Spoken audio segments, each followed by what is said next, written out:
control the resources, you control the land, you control the people.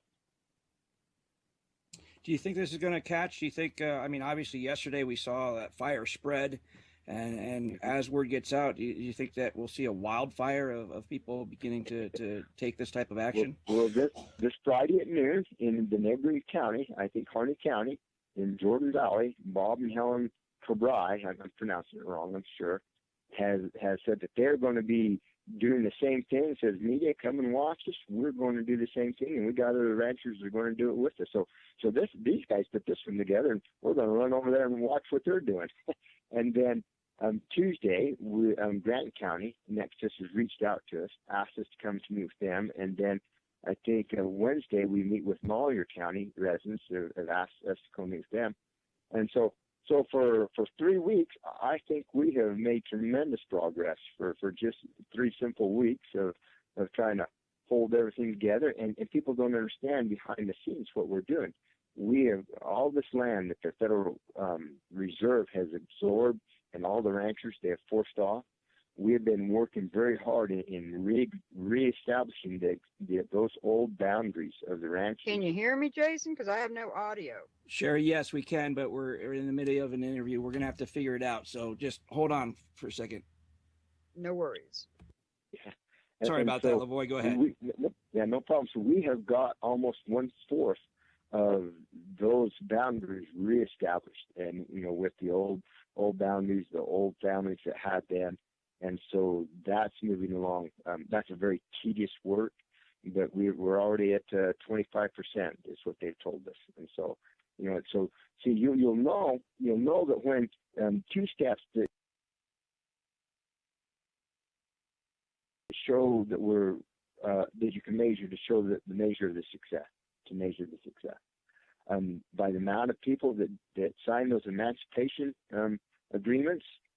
And then when they actually begin to move back out on the range and begin to go back out and trim and prune the land and make it productive again. And when we see that happening this summer, you actually see the fruits of our labor when the land again once begins to be fertile and productive. And see, people don't realize this in the city, that when they came in here and sealed off the cultivation of the land, that the birds and the wildlife diminished. The studies have shown that the birds are 14 times, that's huge, 14 times more likely to land up on the farms and the lands than the refuge, because they're cultivated, they're turned up, they're more productive, there's more feed and food, and they have 4 times as many hatchlings on the private land than on the preserve. And so this thing about, there's not going to be a wildlife and stuff here is simply not true. The land will be more productive for wildlife. The land will be more productive for the citizens. The land will be more productive for the people. The people have more access to hunting, to recreation, to camping. The forest will begin to be able to be pruned and trimmed and harvested in a way that the forest will again return in health, return in the ability to provide feed for wildlife and to reduce the threat of devastating, sterilizing forest fires. And so these things are important for the whole United States, and they're always managed best at the local level by the people themselves in a Republican form of government. And that's what we're doing. We're restoring the Republic. Jason, do you mind if I ask a question? Please do. Go ahead. Stuart's on the line with us here, Lavoie. Hey, sure. This is Stuart Rhodes with Oath Keepers. So you said in Cedar City, that's Sheriff Mark Gower's territory, Iron County. Can you tell us a little more about what's going on there? Okay, they met in Cedar City, which is Iron County, but the 2 counties that I have met with that are really strong, and that sheriff in Cedar City may be just as strong, but the ones that I met with were in Paiute County and Wayne County. And that's where a lot of those ranchers came from. And so they met in Cedar because apparently there were ranchers over there. They would have met in Paiute. So anyway, the 2 counties, Sheriff Mark Gower is a very strong sheriff. He's definitely a constitutional sheriff. And I think it's incredibly important for you to find good sheriffs and make that. Oh, absolutely. That's really cool. if those three counties, because they're kind of neighboring counties, I mean, if they band together, see what happens is the proper way for this to be done is for the sheriffs to uphold and throw the feds out to protect their own citizens. And those sheriffs that I listened to in Paiute County in that meeting they had me come and speak to those number of months back, he says, I will stand up and I will protect you and what you guys have.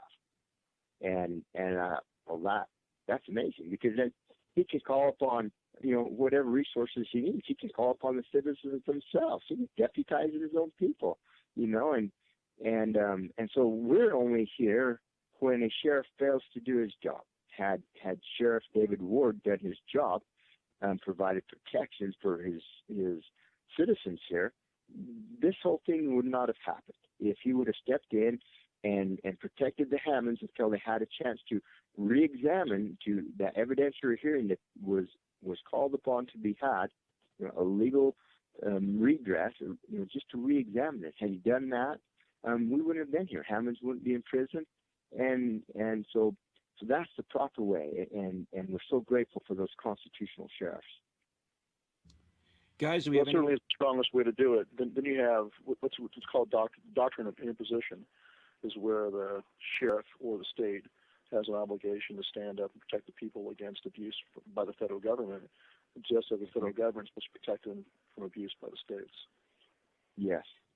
Yeah. And the only reason why the citizens themselves and the militia have to get involved is when the sheriff, which is the last line, fails, and then the citizens, it's left to citizens to uphold the life, the liberty, and the property of his fellow citizens. That we're charged to love our neighbor as ourselves, and so we cannot let what happened to the Hammonds, to Dwight and Stephen, to go unchecked. If we do, it shall become the new normal for America.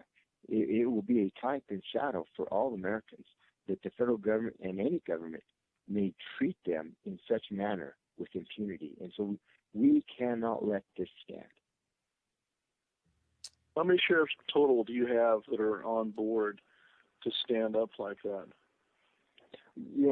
Personally, the only ones that I have seen and visited with a little bit are those in Utah, in Wayne and Paiute County. I have. Let me throw in my county sheriff in Mojave County. When the feds came in and says, we want to deal with this Mr. Finicum and we want you to deputize him, he says, no, I'm not going to deputize you. So I'm going to throw in a good word for Sheriff Jim McCabe in Mojave County. So I said, well, thank you, Sheriff McCabe. I appreciate that. He says, I told them not to point guns at you, Mr. Finicum, and Mr. Finicum, I'm saying, don't point guns at them. And I says, you know what? That is a dang good deal.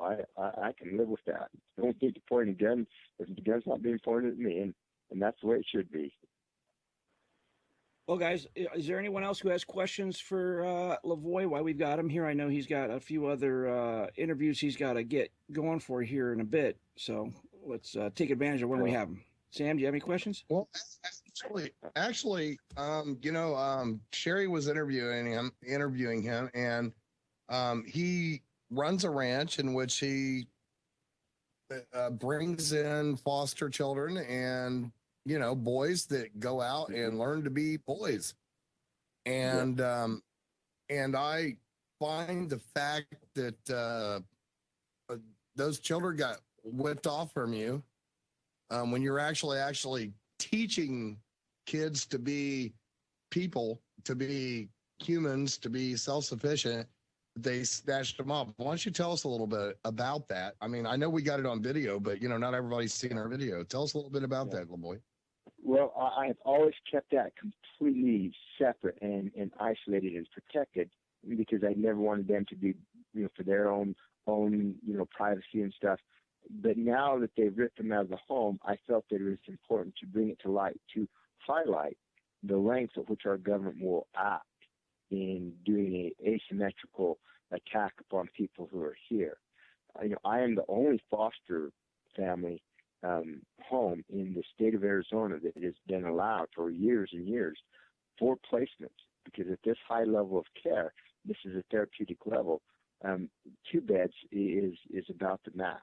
but I've always had 4 because we've had great success. Because when you get these kids out and you put them on a horse, you go camp, you build a fire, you chase a cow, you know, you do these things. Because boys need to spend energy. They need to run around with a father figure and have a mother figure cook them some good meals and just give them some normalcy, that they just respond and they thrive. And so I've always kept that very quiet and separate from what I do. But now it's important to just show how our government behaves. And we were told that it came down from the governor's office. The governor's jumping up and down and says, no, this is not what happened. But I have a hard time believing that. I believe what was told to us was what it was. You know, I believe that the feds put pressure on them.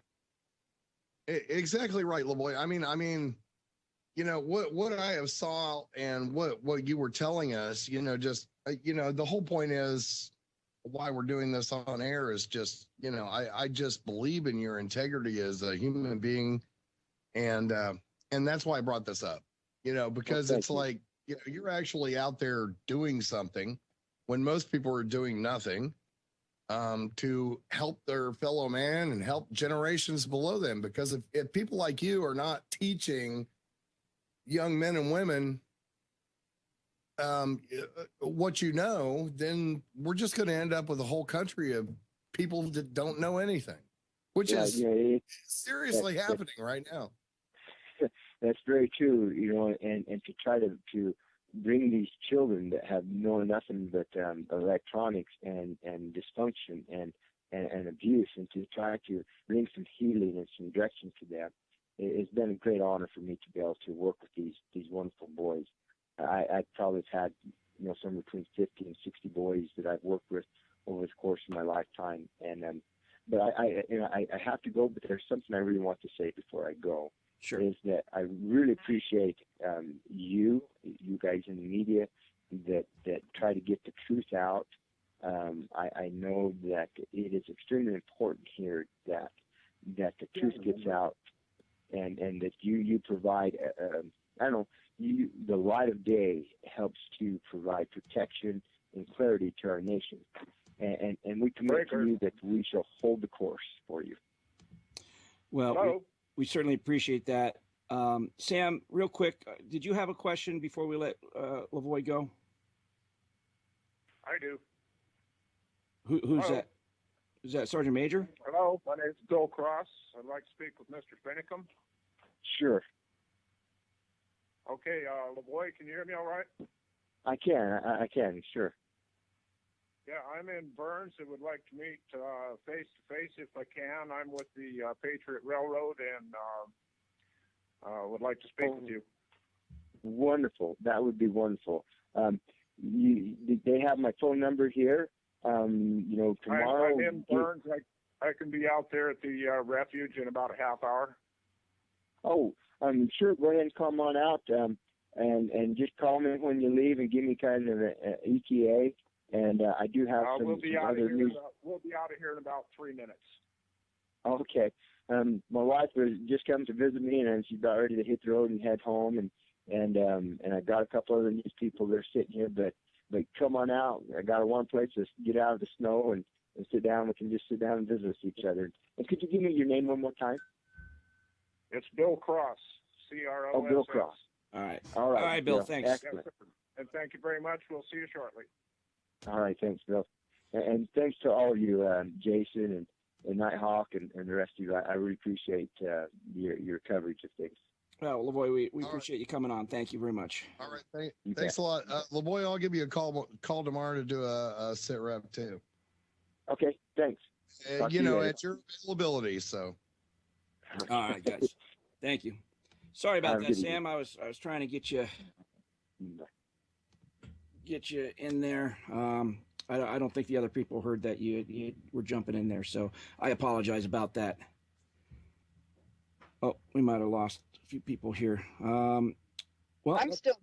Sherry, you're still there. Let's get an update from you. Sherry, you've been there, boots on the ground. This is Sherry Duvall from Redoubt News, and we helped. You stepped up, and when we put out a call for volunteers with alternative media, I know that we worked with you a little bit beforehand, and love the work you were doing. So we asked you to go down there and help us out. And once we got things squared away, you just did a great job. So why don't you give us your take on what's been transpiring this week, and just give us your thoughts.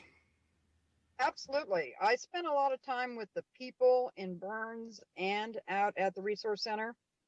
I hesitate because I like to call it the Harney County Resource Center, formerly known as the Maller Wildlife Refuge.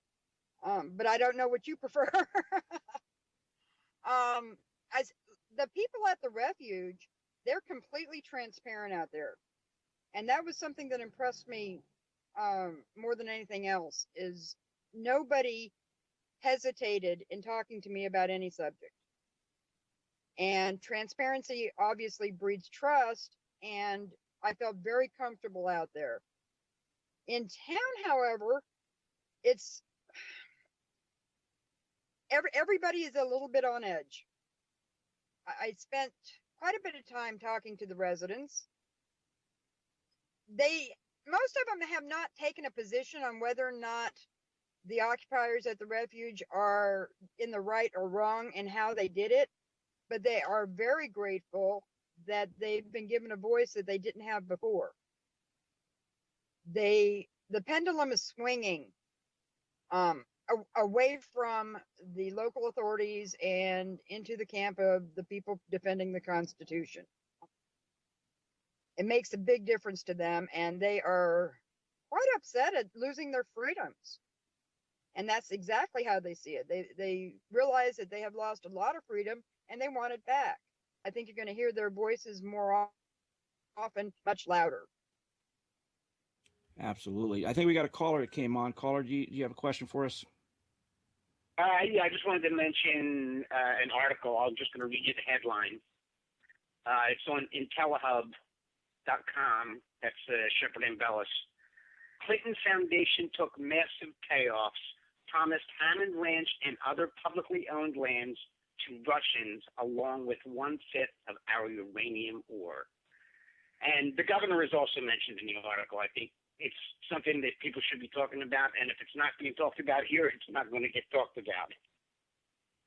So that's IntelliHub.com, and you heard the headline. All right. Well, thanks for letting us know about that. Thank you. Sure. Who are we even talking to? Vincent in New Jersey.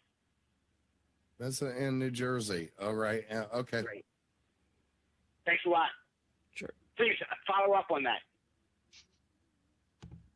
All right. Appreciate that, guys. Folks, let's try to keep callers coming keep on topic as to what's happening in the refuge right now. We will look into that and go from there. So is there anything else you wanted to keep going on there, Sherry? Actually, I wanted to make a comment about Lavoie. The thing I noticed about him, number one, he's extremely transparent, very honest, very, what you see is what you get kind of guy. And he's been dealing this issue with his foster kids, and he's kept it very quiet. But, he's been fostering children for many, many years. I'd say close to 2 decades. Never an issue. Never a problem. They've always, praised everything that he's done. And they know everything that he's done. They know how much good he has given to these kids. And all of a sudden, when you speak up and start defending your beliefs and your Constitution, they go after the kids. They go after the families. And that's, the wrong attitude. And, he takes the attitude that he can't teach a child if he show them. They're taught, he's acting up and doing it. And he gains more respect for me every day. And I just wanted to throw that out.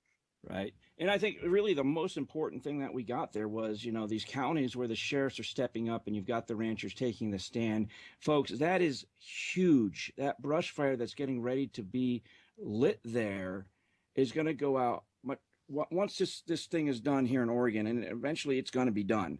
But it's those brush fires that are being set with these ranchers in the counties that have a good sheriff in them that's going to allow them to really take a stand. Mark my words, folks, it's those places that are really going to make a difference and really going to start those wildfires taking off.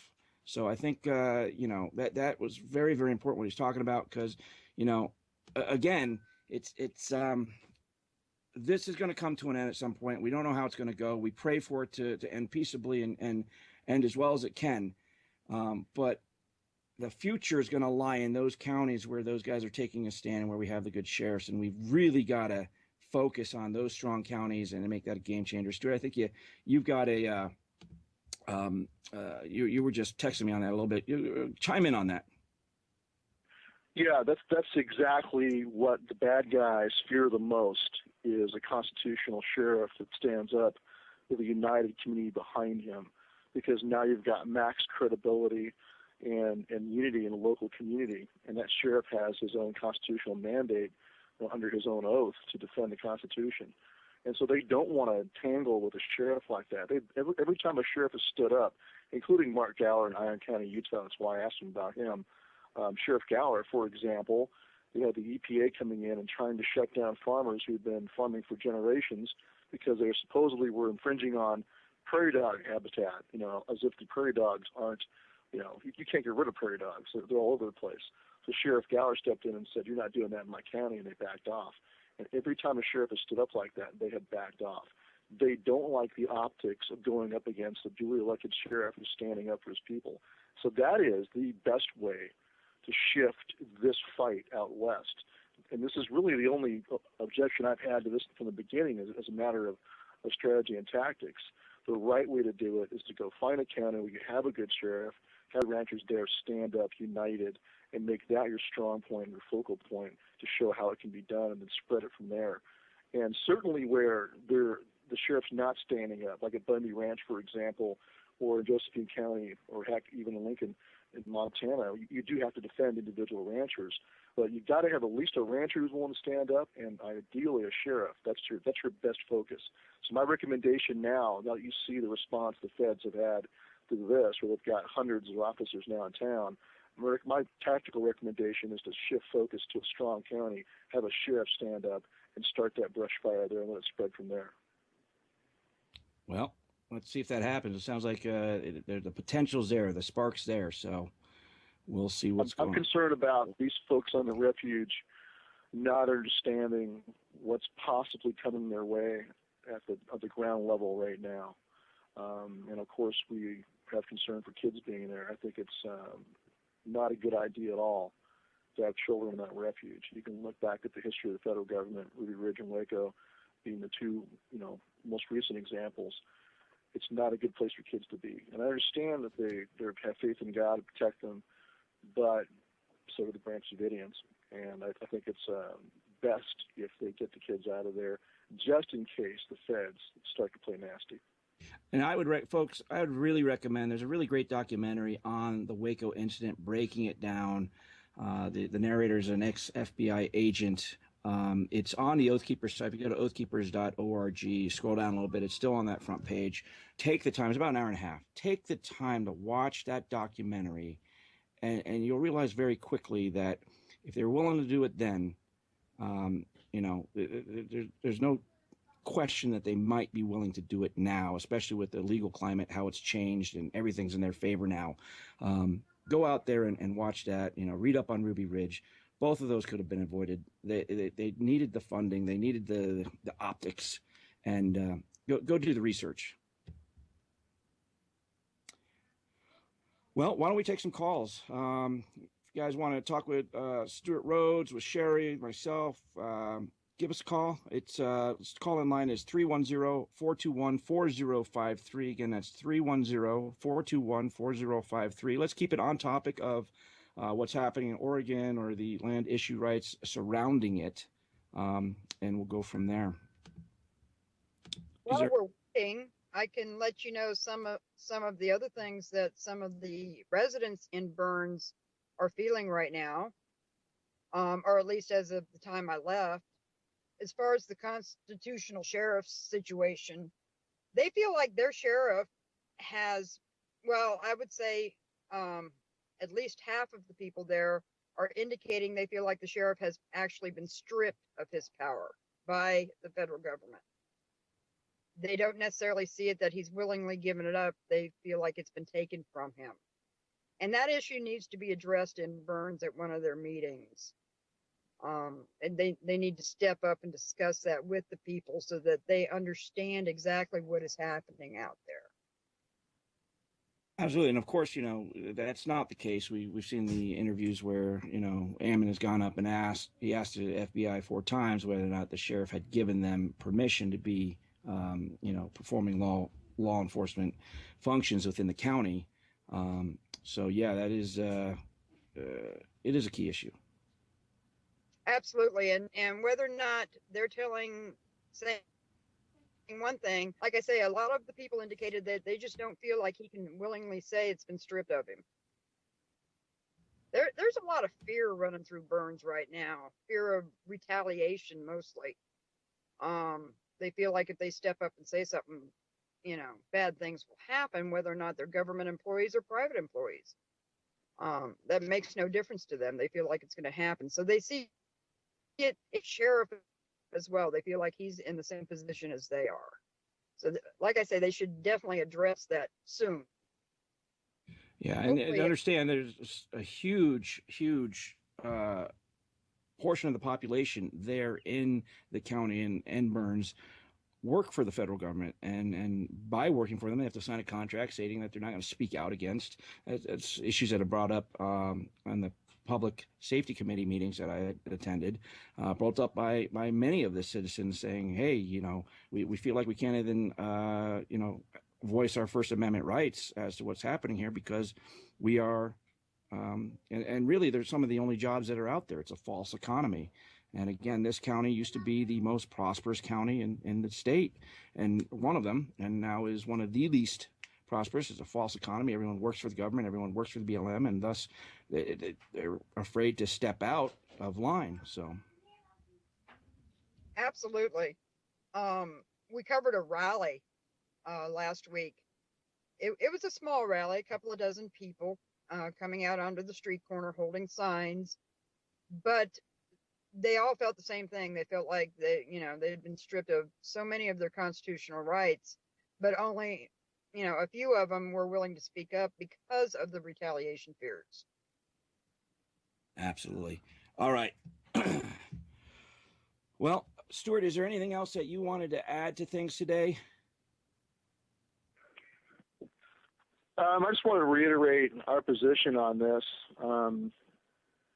Like I said, I opposed what they did for the matter of just strategy and tactics, but we definitely agree on the broader mission. And this has been the case since Bundy Ranch. That's why, I was there, helped COWS, Coalition of Western States, get launched along with Matt Shea and a lot of the Western legislators. We were there, part of that. And the goal was to get people to stand up in their counties, preferably with a good constitutional sheriff. So I do think that's the best way to go. I really encourage folks to work on that. It comes from the bottom up in your counties, and I think this is one of the things that has been a good outcome from this is the awareness of the issue and more folks standing up. So maybe in the long run, in the balance, it'll turn out to be a plus. But what I'm worried about is the feds don't want that to happen, and so my concern is that they may try to drop the hammer on these people to make an example out of them so nobody else stands up. The nail that sticks up gets hammered. So that's why I say I think it's really, it might be a smart move strategy-wise to shift to a constitutional sheriff county. Hey, they got one right above them in Grant County, Oregon. You got a friendly sheriff who's pretty strong. So I would encourage the Void to look into close by constitutional sheriffs and see if they can't shift the focus there as another way to stand up and get folks going. So I think that part of it is great. But my concern is the perception inside of the military that this is seen as a Fort Sumter by good guys inside the military. a lot of them look at this and go, well, they took over a government building, and it's easier for the Obama administration and leftist media to demonize them because of that.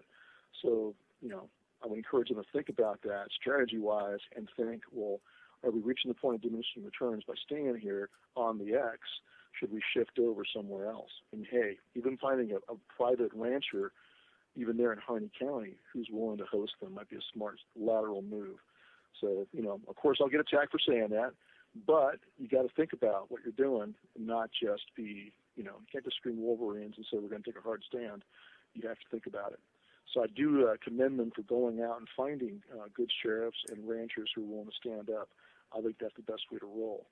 But I just worry about what will happen long term if they stay on that refuge.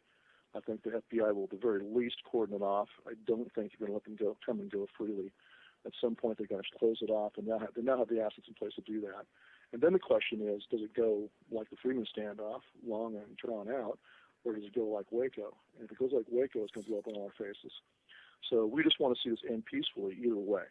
I think it'd be smart for them to go ahead and DD Mao to another county where they got a friendly sheriff and start there on private land. But that's just my opinion. We'll see what happens. Well, it just seems like, in my opinion, I've never quite figured out why, we saw the Bundy Ranch and this. It's like, why do people do this when the weather is the worst? Just being funny in that. Bundy Ranch happened. That wasn't a no one chose to do that. I understand that. I'm just being flippant. You understand what I'm saying? But you're waiting for the San Diego beach conflict to happen so you can have beers on the beach. It's like, why can't we just have something happen that's like where I can get margaritas? Anyway, I'm kidding. I'm totally kidding. And it's not just out west. We got things going out here in my, even in my own state.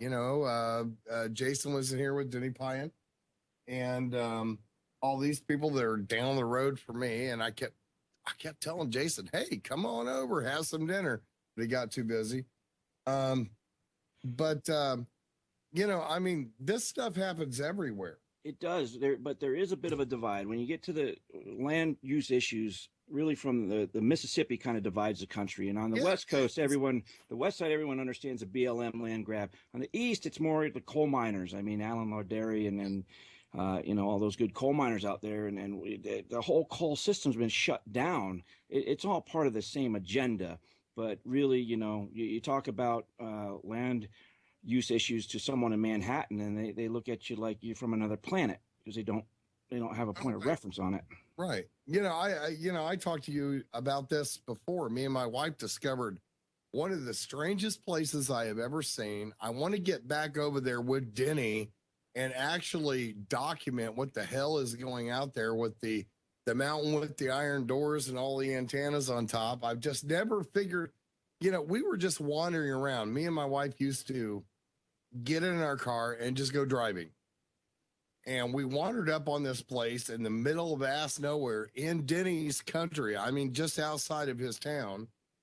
And I've never managed to figure out how to get back there. It's like, did I time travel or work in my, because we went and tried to find it again and we can't.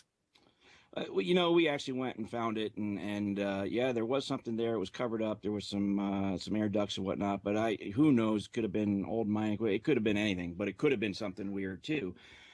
So let's real quick. I want to kind of refocus on what we were talking about out here. Now, I want to make it very clear, folks, that these operations, they take people, they take money, they take funding. And if you believe in what's happening out there, I want to suggest that you go out and donate to the people that are taking these stands. If you like what Oath Keepers is doing, please go visit oathkeepers.org. Go look at becoming a member. We need all the members we can get. We need people that are awake, that are knowledgeable, that are willing to take a stand, to stand with us when we do these things. Go find out what we're really about. Don't listen to mainstream media. Go directly to our website. Go sign up for our email newsletter. Same thing with Revolution Radio. Revolution Radio has done a lot with trying to send reporters out there. A lot of money's been put out. I know that donations have been down the last couple of days. I haven't made any in the last few days. So really, folks, if you we have a show here today where we had Lavoy Finicum and Stuart Rhodes and Sam Culper and Sergeant Major all on at the same time, giving information that you're not getting anywhere else. So and we made $2. Yeah. So please Yesterday. vote with your wallet here, folks. We've got to support these organizations. We've got to support the Oath Keepers. We got to support Revolution Radio and other like-minded alternative media stations. And you go to freedomslips.com, click on that donate button. I think there's about 300,000 Hey, people Jason. listening right now. And yes, sir. Jason, I want to stress, though, that if you want to donate for the buffer operation, you got to go to the I was just about to Pacific get to that. Patriots Network site. They're the ones collecting donations for that particular thing. Right. I want to make that clear to folks. Yeah, absolutely. I mean, I was about to make that clear as well, but yes, the PPN is separate. Their donations are completely separate from ours. And we suggest you go to their website and use their PayPal button. But just in general, we've been involved with Bundy Ranch. We've been involved with all these things. We've got to, if you can't get out there, if you can't be boots on the ground, odds are you can help support it financially or some other way. You've got the Patriot Railroad guys, the guy who called in earlier in the show. There are other ways you can support these causes when they happen. And I just want to stress that it's critically important that you guys help support these organizations, whatever that might be, whether it's 3% PPN, Oath Keepers, of course, I'm a little biased there, Revolution Radio.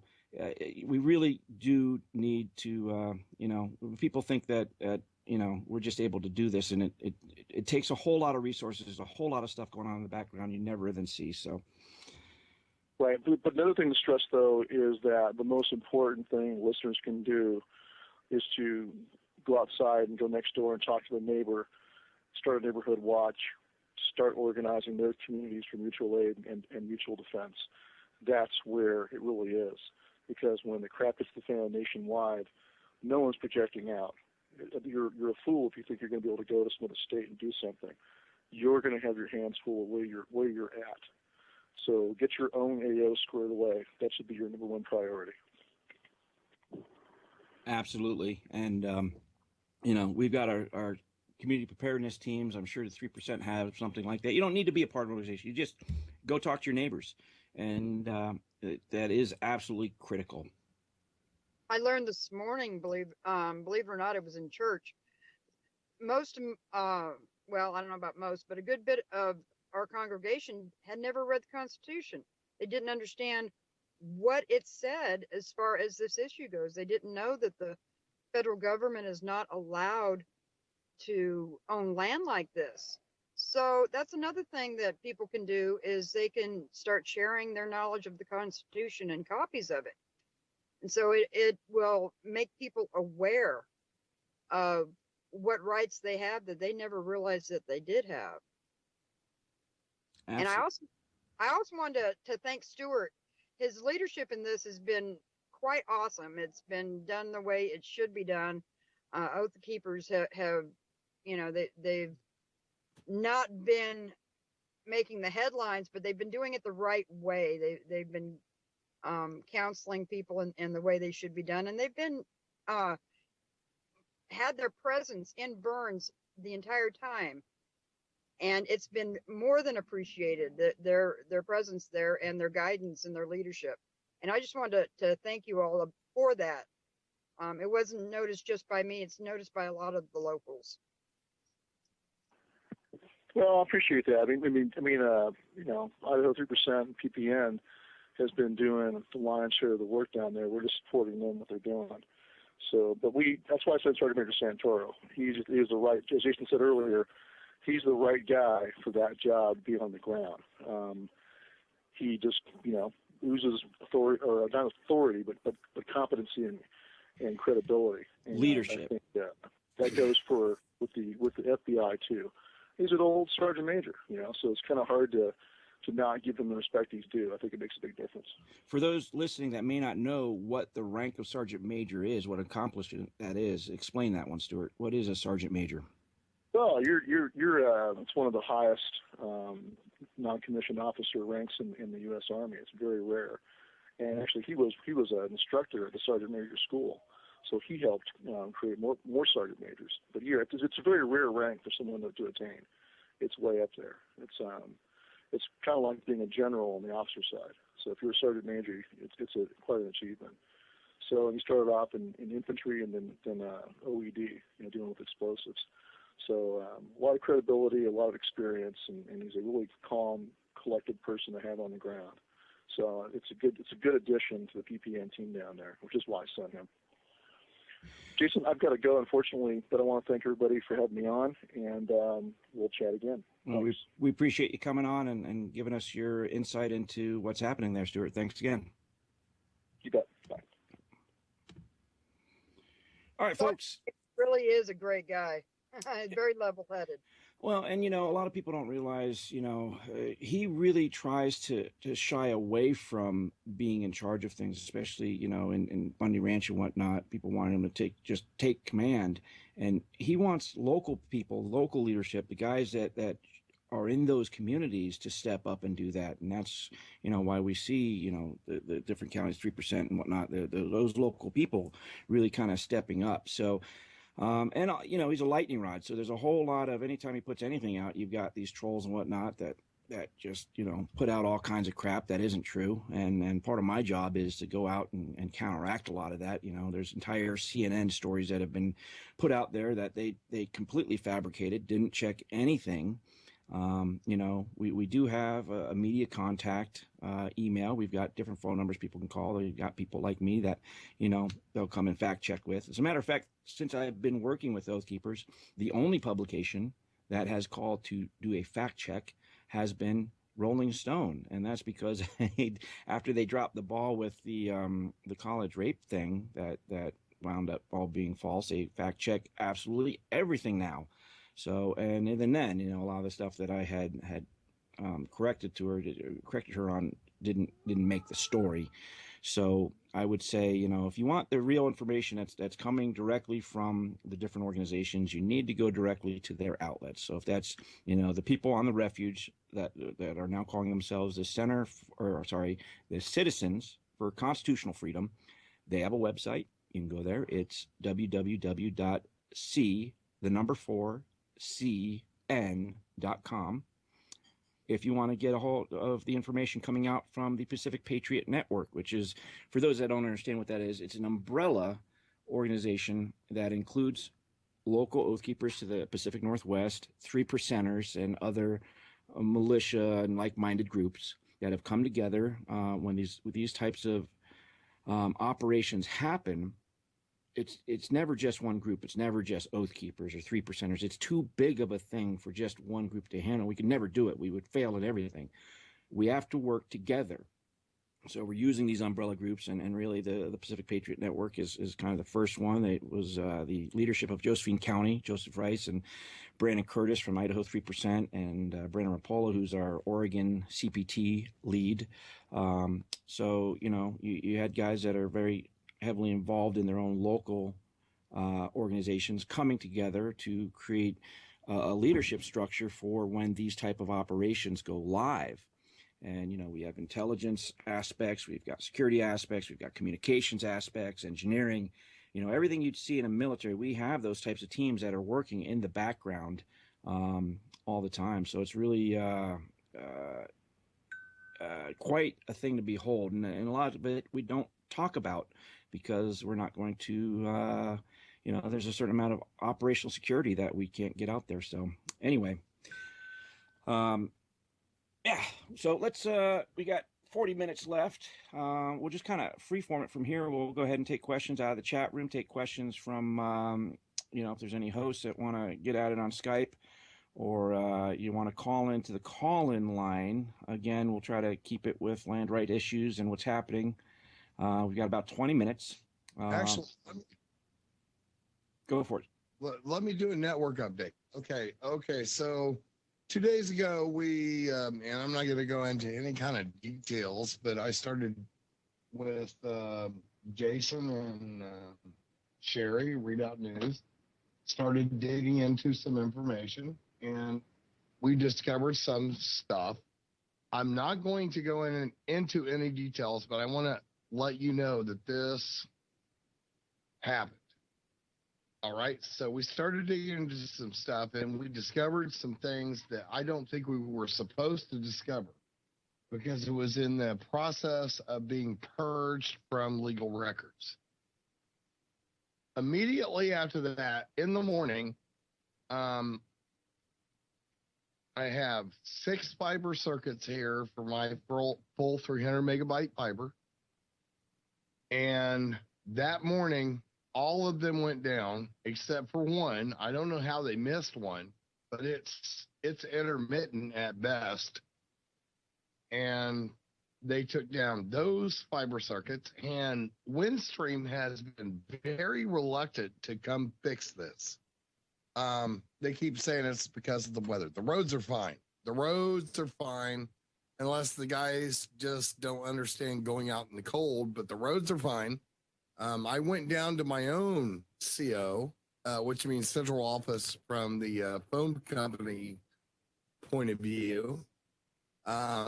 It's accessible. You can get to it. In fact, I've seen tire tracks where somebody went there anyway. And they will not. I have done, and this morning I spent 90 minutes on hold and they're going, and they did a escalation of a ticket, get somebody down there to fix it. And they said, we won't go fix it because of weather. All right, so I don't know who the pussy is that can't get out and get in his truck and go down there and fix that stuff. I mean, I have no idea who the actual technicians are. All they got to do is go down there to the CO, which is three-quarters of a mile from me, and reset those fiber blocks. And they just won't do it. So, Hawk, it amazes me that you still are surprised by this stuff, man. Come on, how many times have you been hacked? You've got some sort of I'm not going completely out. surprised by it. Yeah, I'm not completely surprised by it. It's just, it's very frustrating. Pull your hair out kind of stuff. I'm amazed all the times that you keep us on the air because let's face it. I mean, I lost all, I've had different guests on before that we've had sudden technical difficulties show up as soon as they start going on something. But really, it was when we were at the refuge about to go live with all of the leadership of the Citizens for Constitutional Freedom that we had everything up. And then just boom, 5 seconds before we go live, it's like someone hit a light switch. And we know that technology's out there. They, of course they're going to use it. So anyway, it's our site went down last night for, I don't know, 15, 20 minutes, maybe half hour.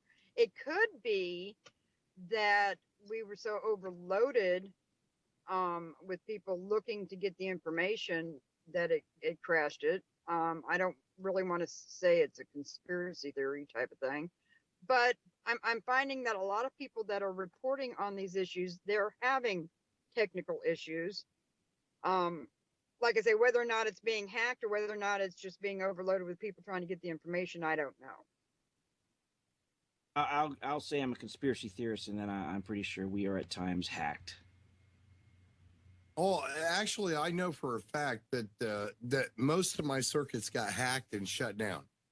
Somebody broke into the circuits, and the fact we're on air is a miracle. Because they missed one. That's all. That's all I can say. You just told them it too. You just totally let the cat out. Oh, well, they're not going to find this other one because I'm moving it every 15 seconds. All right. So anyway, they missed one. And so that's why we're still on air. And people go, oh, things keep cutting out. It's because I got to keep moving the circuit. I have to keep moving the IP of the circuit because it's just under nonstop crap. And, and then the worst thing about all this is I have literally spent between yesterday, today, and the day before about 12 hours on hold with people that are very confused as to why nobody is going down there and fixing this. I can clear that up real quick for you. Is because the feds are telling them not to. Or someone is. Well, I'm kind of getting that impression myself. All right, folks. Well, you Well, know what? We got about 15 minutes. I want to say real quick. I've got a video I just went out. We've got we're going to be putting together, I think, some of the top egregious land right violations that have been happening in the West lately, and definitely one of them is the gentleman that I went and talked to this weekend. He is a miner, another miner. I actually met him while we were on operation with the Lincoln County White Hope mine. These were guys that came and introduced themselves to us and said they were having some problems as well. And he's got just a pond. He's got a few ponds that he's pulled all the regulations for. This is out of Basin, Montana. Him and his wife are small-time miners. They also do wildfire fighting. They've got a contract company that does hotspot wildfire stuff.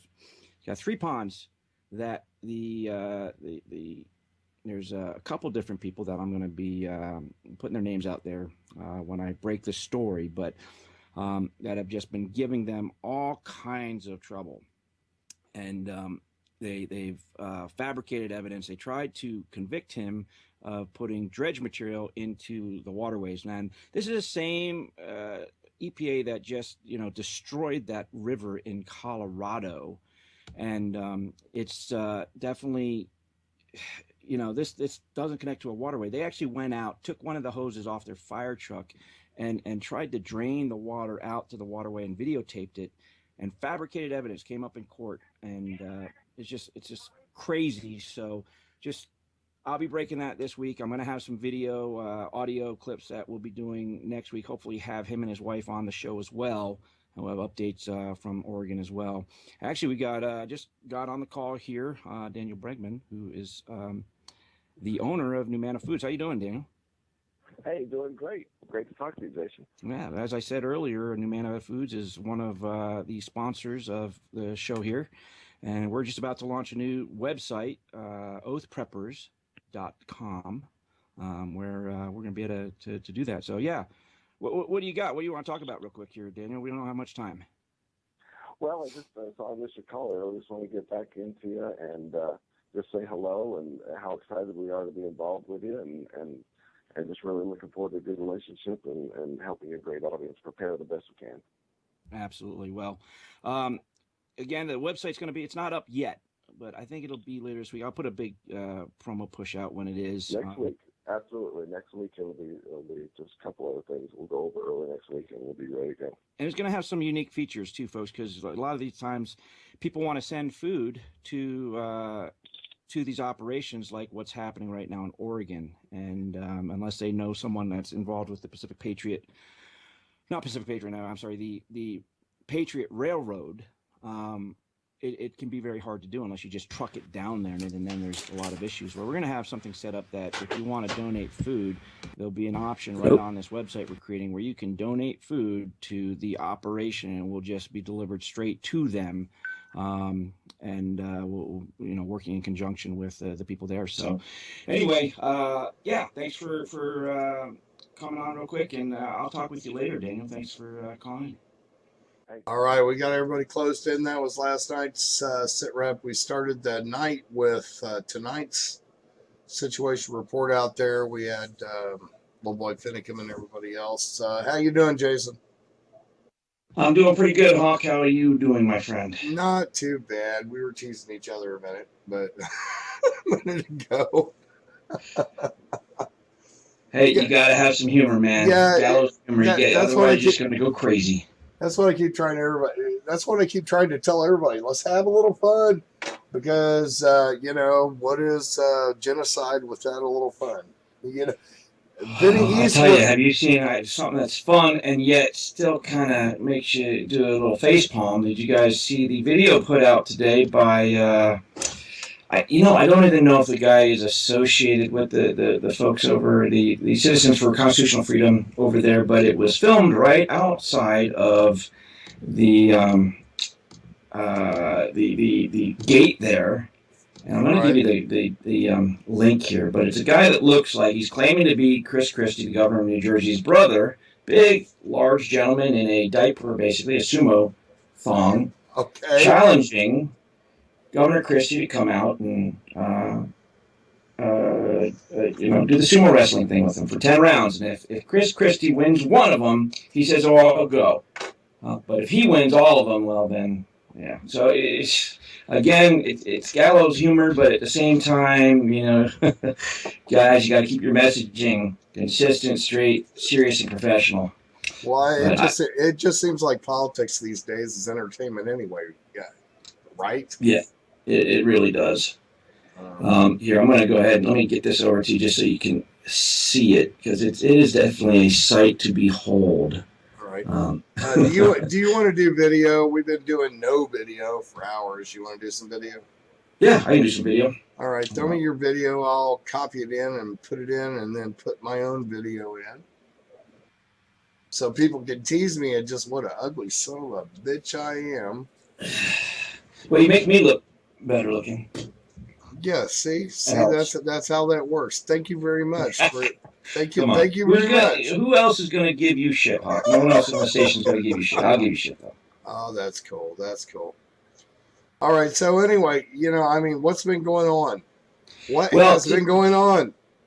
It's been a pretty quiet day on the Western Front there. Checked in with Sergeant Major a couple times. Now, there is a pretty big decrease in the vehicles that are there on the at the airport, and just law enforcement presence altogether has dramatically decreased today. Now, we don't know why that is, if they're just rotating out, if they're just stepping down, or that they're gathering someplace else. So, we have not really any answers to why that would be, but it is something that we have noticed. There was an incident earlier in the AM where a local gentleman was very intoxicated, and he made some very direct threats that he was going to go down to the refuge with a gun and start killing people, shooting them. But he was detained right away, and so that was just nothing of real importance there.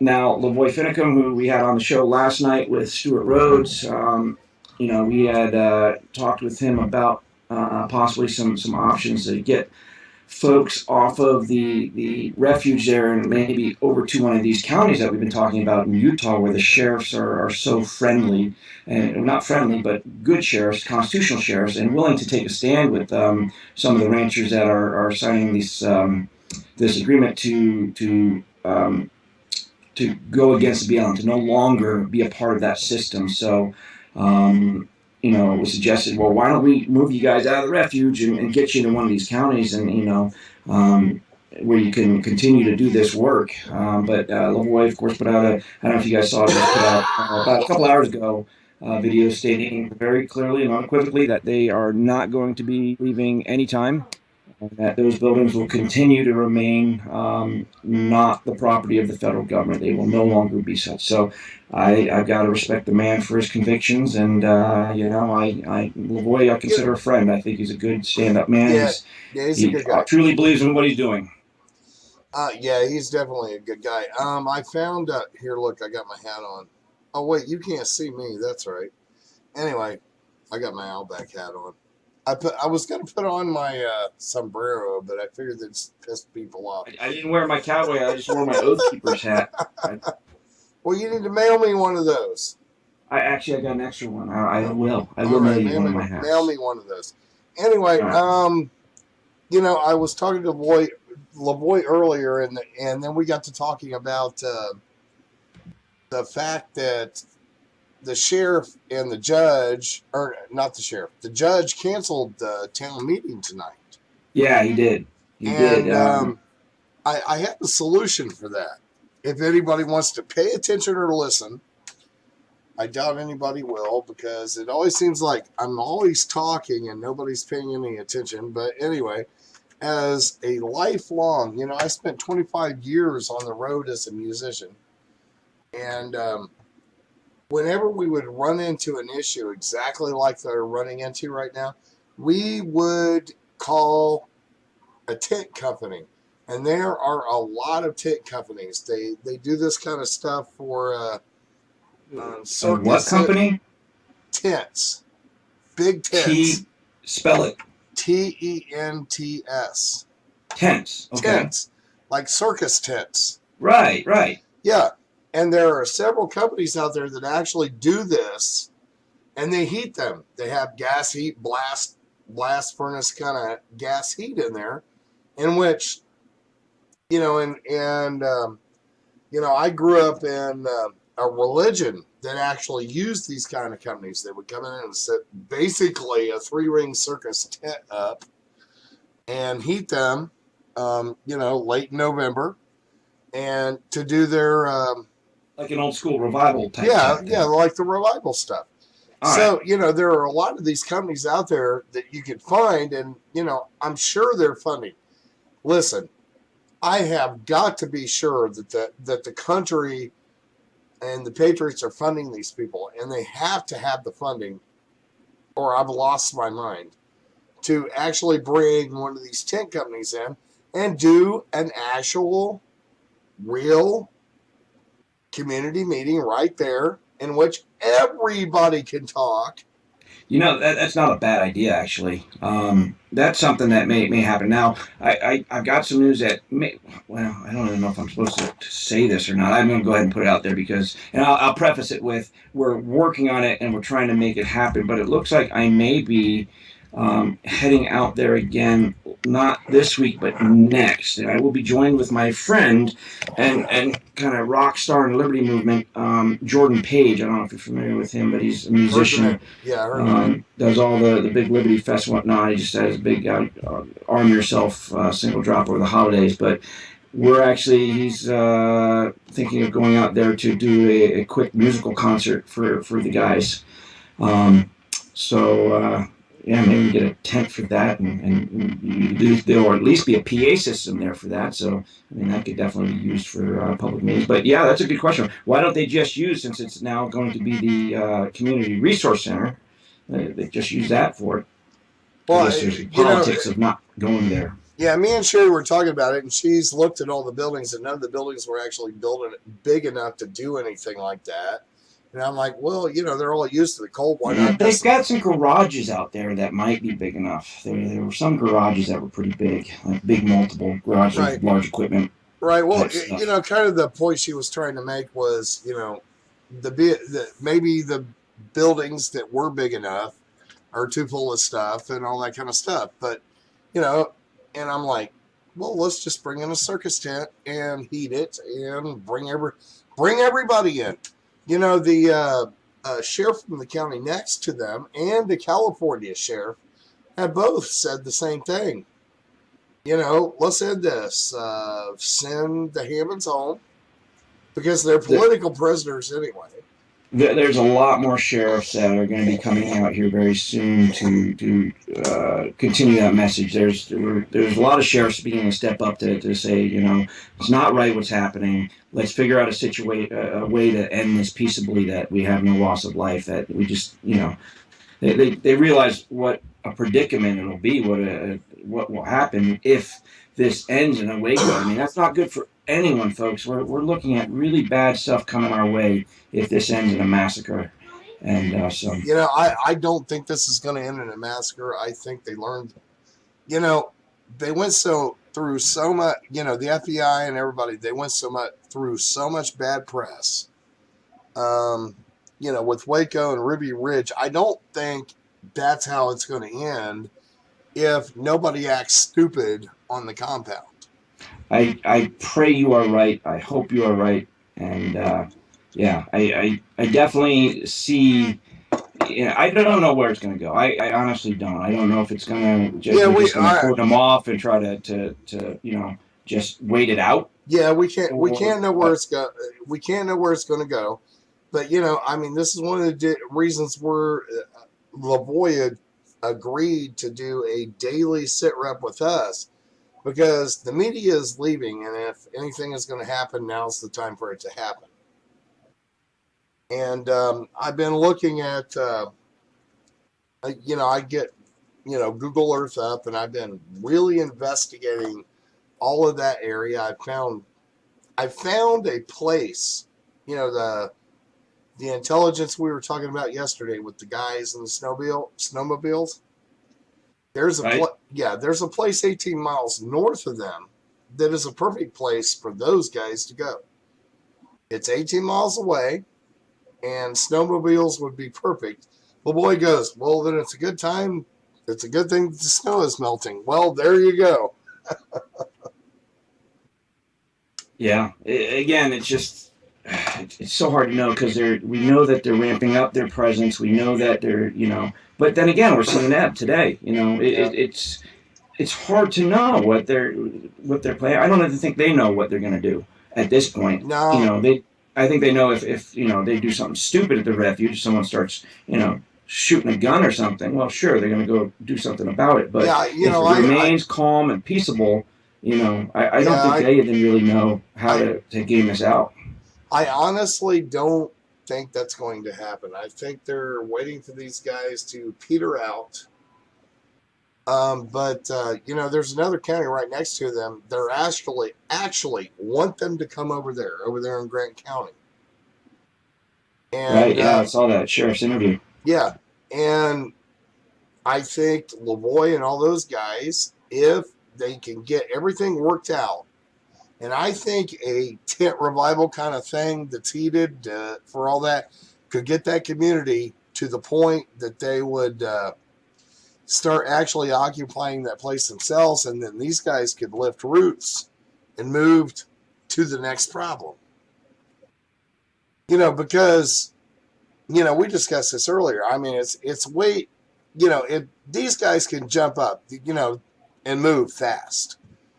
All these guys at the FBI, that's all paperwork and all that kind of stuff.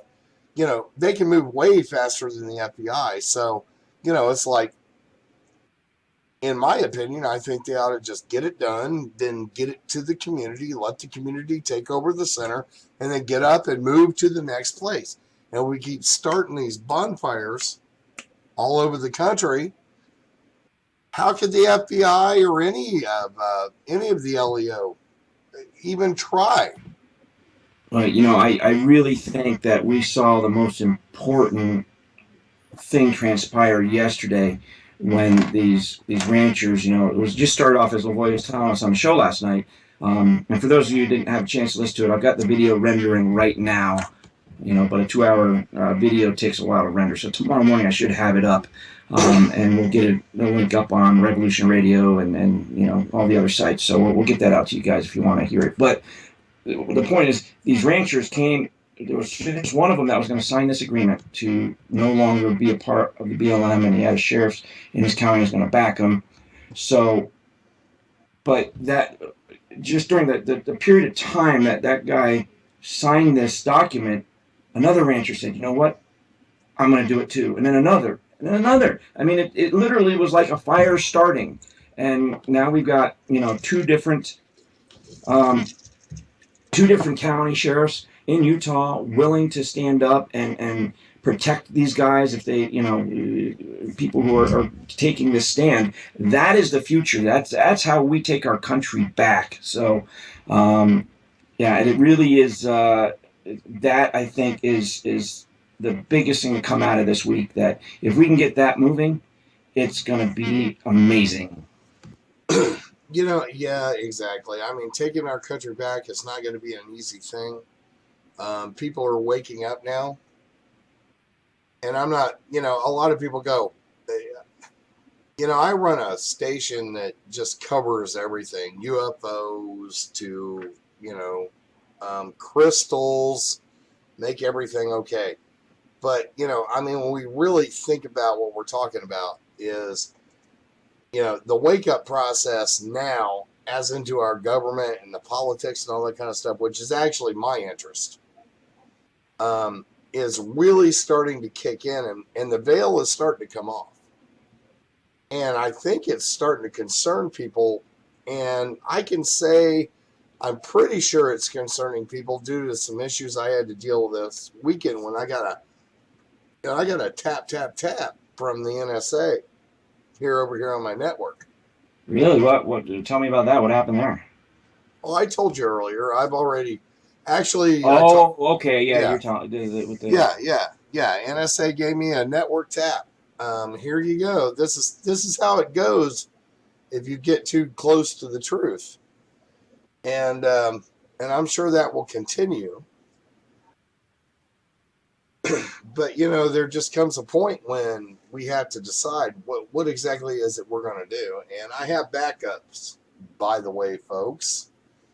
I have backups all the way back to old Linux, sign in, dial in kind of stuff from back in the 80s, if we have to go that far. Do you remember the billboards? Like before the internet, it was all BBSs. Yeah, that's exactly what it is. I have 9 BBSs.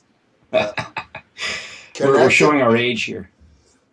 Yeah, connected and built up with phone numbers ready to go.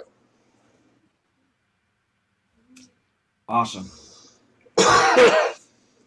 Well, yeah, so that's about all I have on the refuge. There really wasn't too much going on there.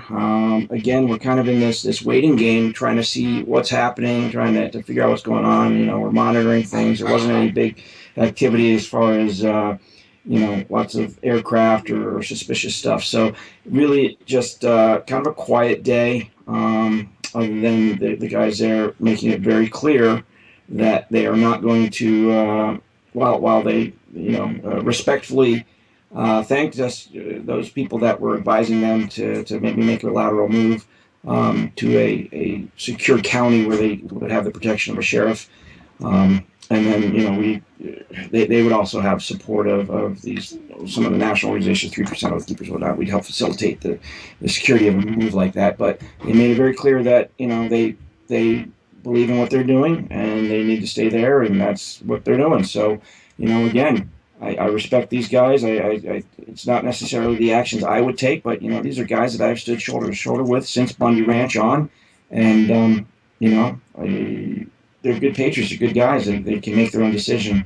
And as long as they get the kids out of there and whatnot, that I think is the most important thing. And I think that they are beginning to understand that they're going to need to get those kids out of there. Right. Unfortunately, definitely. people show up. I mean, there was a whole troop of kids that showed up. It was like 6 of them with a couple that showed up at Bundy Ranch, and kind of some inside golf there as far as what happened is we had that big blow up, and we got all that spun up because people were saying that it was a drone attack. And to tell you what happened, I was there in the van with Stuart Rhodes during this whole situation. So we got a call. Actually, we got a couple calls. This was late in the afternoon, early evening, from a couple of intelligence sources to 2 different parts of the country, 2 different contacts with the same story that a drone strike had been put on the table and okayed for that night at true dark. Now, we figured it was not the case, and that it was probably just a psyop to see reactions and see, kind of game us out. But at the same time, there were women and children there. Specifically, there was this singing troupe and whatnot, with their parents and other people there, and we had limited time. And we actually sent a retired intelligence officer. He'd done intelligence his whole life to speak with a gentleman in Texas. He spoke with him for a couple hours, I think. And it was his view that the gentleman who he was speaking to, was interviewing, believed what he was saying to be true. Now, I'm not saying that information was true, but the guy believed it to be true, according to this guy who had spent a career in intelligence gathering. So we were faced with, well, shit, it's probably a psyop. It's probably, nothing. But at the same time, if there is a possibility that something could happen and women and children that shouldn't, it's one thing if it's grown adult men and women that are there, patriots that know that their life is at stake and they believe in their convictions. But with children, I really think it's a different story. And, my daughter asks me all the time to come to every operation that I ever go on. And every time it's the same answer. It's, honey, I'm sorry, but no, I would be irresponsible in putting you in danger if I were to bring you to what I'm doing at work. And I'm sorry, someday when you're old enough, if you still want to come with me, I'll be more than happy to let you, but that's when you are an adult. And so it's just, we're faced with those types of decisions. And of course, there wasn't a drone strike, and it all got spun out of, that we had pulled back.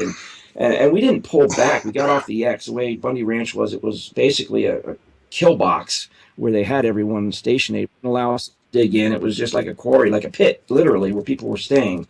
So we just got off that X and moved back out. Now we were patrolling security patrols from 60 miles out the highway all the way down to actually on the property. But we just moved out of that area. But everyone took that as, oh, they're running off.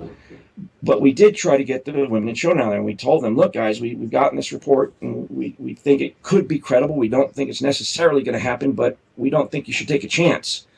And again, we're faced with that same situation going on now, and I gotta just appeal to the guys there. If you're listening, if anyone's listening that has connections with any of these guys, and I've done my part with all my friends to express my views to them that, hey guys, I back you with what you're doing, but you got to get the kids out of there. You got to get the those that don't need to be there.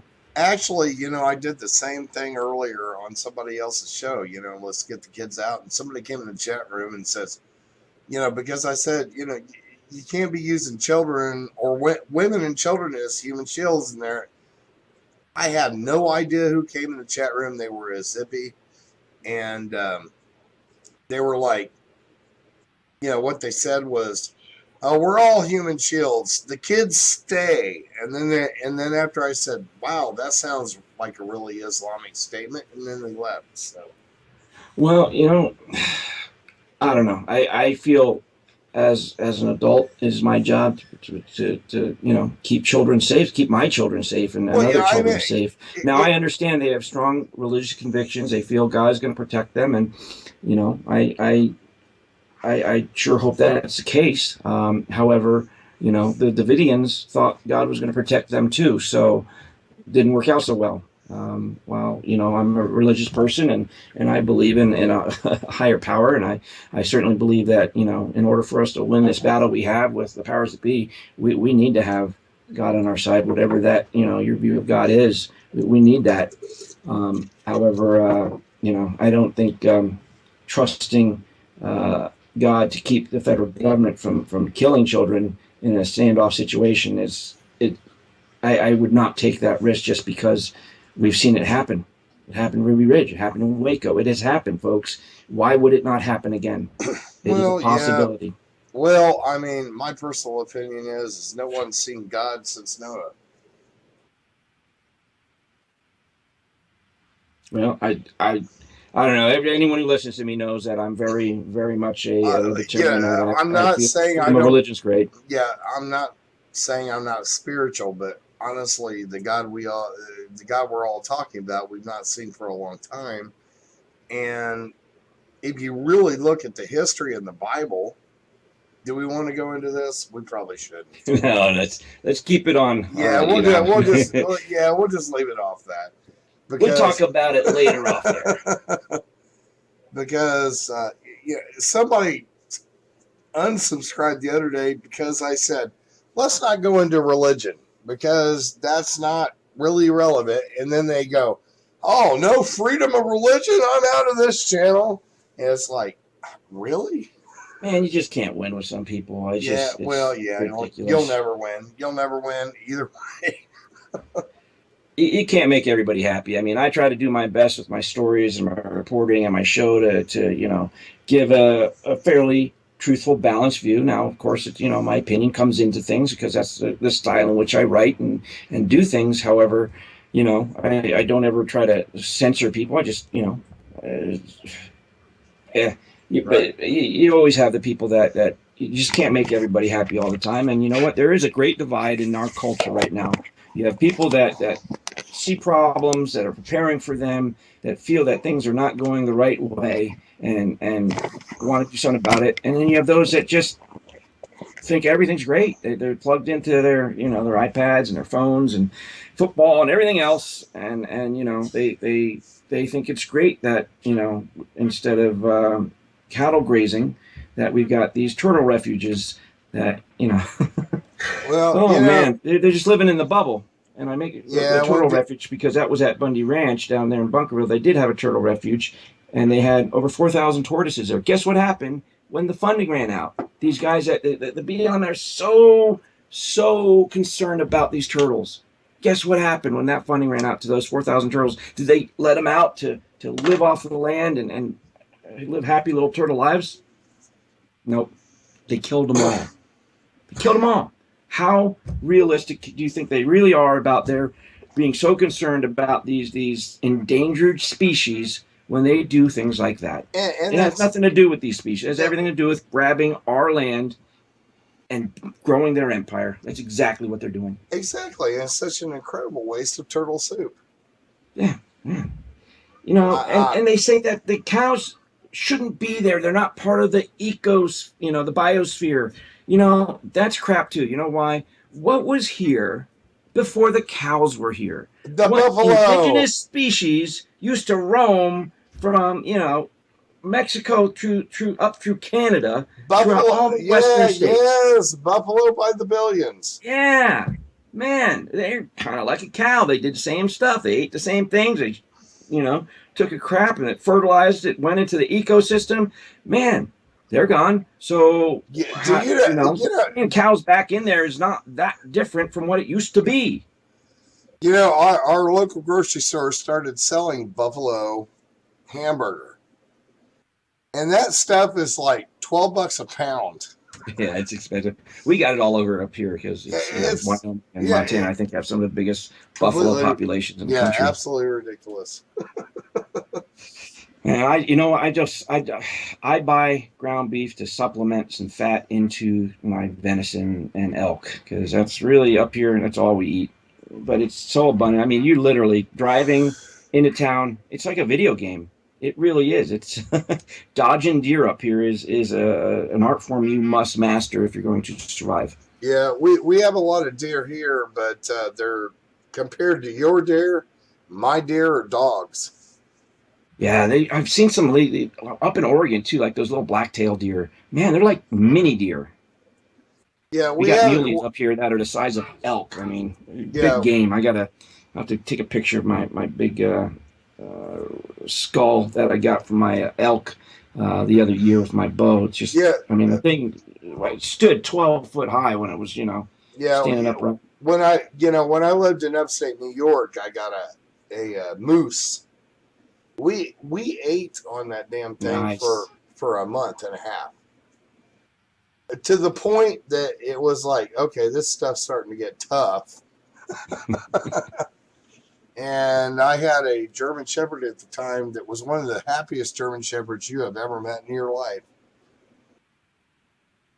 So anyway, I mean, and I live in a state where if somebody kills a deer with their car, you have to make a call and do all this kind of stuff and fill out paperwork to take it home. And by the time you get that done, that meat's bad. We actually have a law here that if you hit a deer, you can actually take it. You have to, call it in later, but you can actually put it in the back of your car and butcher it and take it. We can take it, but we cannot pick it up off the road until it is approved after filling out some paperwork and making a call. By the time, it just kind of depends on the temperature. Right now, if I hit a deer, it would be cool because it's under 32 degrees. But, there's been times I see deer that were just fresh hit. And, I'd go, oh, man, come on, pull over. Of course, my wife won't. I don't have enough trash bags in the car. But anyway, the wife won't let me if I would say it. But, let's get the hands and the backstrap off that thing right now. Oh, man, my wife knows. Actually, she's all game for it. We live off elk and deer. That's our, and fish. That's how we eat our meat. And I just would fear for the damage to the car. But man, if I do damage my car, you're damn right I'm taking that deer home and butchering it. Hell yeah. But we do live a different lifestyle. But folks, it is time for us to really start thinking about that. I want to definitely reach out to those folks out there that don't live such a subsistence lifestyle, that maybe aren't so prepared, and start thinking about learning to can food, start learning how to hunt and fish, and to be more prepared. You really, whether that's storable foods that you buy, like from New Manor or something, or stuff you do yourself. We do most of our own. We've always done our own canning, and we started doing it just because we're so poor. But folks, look at what's happening in the market, what's happening in the world around us. It is time to start getting ready. It's past time.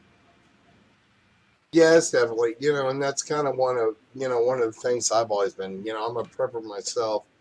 We put up, we can and put up a lot of our own foods. This year we learned, we started canning cabbage, which is a zero acid. So that's kind of a challenge. And we got cabbage put up. We got 200 jars of tomatoes put up just this year, not including the 130 we already had set. Um, I think around 200 jars of green beans, stuff like that. I mean, it's like, we grow a garden, and we got the greenhouse, and we have the Mennonites and all that stuff that we work with, and we put up a lot of stuff. And I came up with a scheme. It's not a scheme. It's not like I went and hurt anybody, but what I did is I set up a vegetable stand in my house, out on my front porch, and people would buy the vegetables. And what vegetables did not sell, we can't. And I literally put up or Liz is going to come punch me in the head if I don't say this. Liz put up about 400 jars of assorted vegetables for free because of the vegetable stand. That money that we were selling the stuff at the vegetable stand was actually covering the money that we were spending on canning, electric, and everything else. Well, there you go. There you go. All right. Well, is there anything else you want to cover? No, that'll be it. All right. Well, I think I am going to probably be heading back to Burns, not this week, but early next week. So I'll be on the ground there. Right. I think we got the okay to send Sherry back. I just heard from Stuart. Let me just double check that. Yeah, as long as if Stuart can cover her hotel room, I'll cover the rest. Yeah, he says we can cover her room. We can do that. So right, we've got a green light, so we'll get her moving. So we've got people there live on the ground. All right, sounds good. Okay, we're going to get out of here. Say bye. Wave. All right. Have a good night, folks. We will check back with you later. Be sure to catch my show Sunday nights, 4 to 6 p.m., The Patriot Report. And I'll be back just checking in randomly like this. All right, man. Talk to you later. All right. Thanks, Hawk. Good night, man.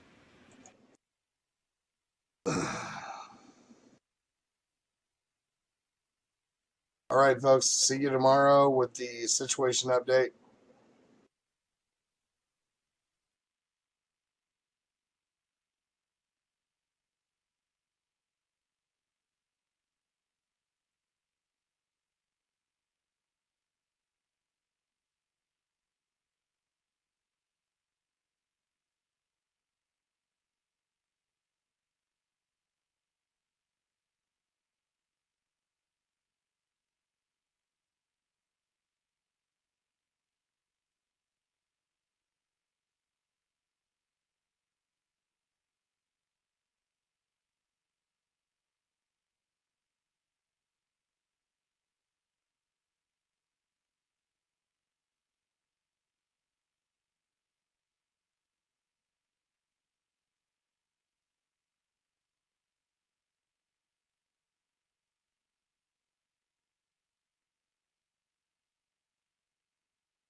Can I talk for a second? 443 area code. You're live on Spitfire in the South. Pete and Deb. Yeah. Hey, can you hear me okay? Did you guys mute me? I think you've been muted. Have I been muted? Go ahead, Pete. Am I muted? All right, here's the deal. You want to know something? You guys want some scoop on YouTubers? Okay.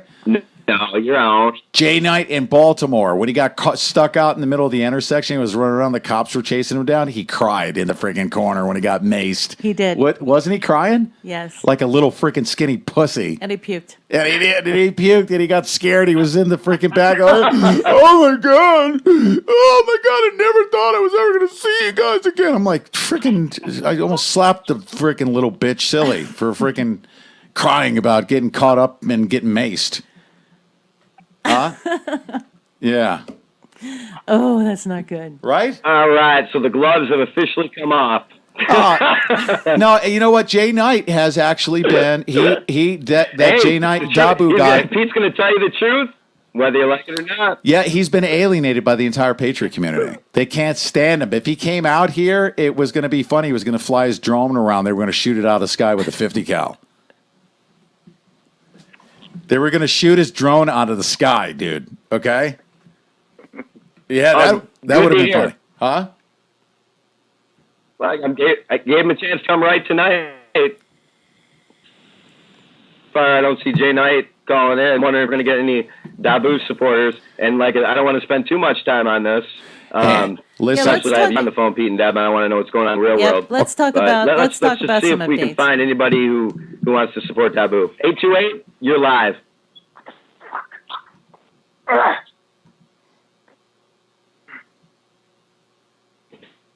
Yeah, Dabu didn't mention the Constitution in any of it. Pounder here. Unmuted. Pounder? Yeah, don't forget about me, man. What's going on? Hey, man, I just want to say real quick, thanks, Pete, for drawing the line and actually being, doing Patriot shit. And everyone on YouTube, the majority of people on YouTube are just keyboard warriors, man. That they're saying that you're the provocateur. We're doing our best to show all the. I am. I have a confession to make. And spell it out to them. The thing is they're the real provocateur, because what they're doing is taking mainstream articles. I have a confession to make. You want to hear it? Go ahead, Pounder. We're still listening. They're taking mainstream articles and just spewing shit. Not provocateurs. Can I make an admission here? Can you guys hear me okay? Hello? Hello? Can you guys? We can hear you good. Can you guys hear me? You're not gonna admit about our gay relationship. Right? No, absolutely not. I would never disclose that. You made me sign a You made me sign a non-disclosure agreement. Keep that a secret. Yeah, we do. Actually, and Charlie Sheen too. He made me sign. Hey, listen. Here's my admission. There, brother. Yes, I am. Can you hear me? Now we can't hear him. You can't hear me now. Is that true? Oh, I can hear you now. Okay.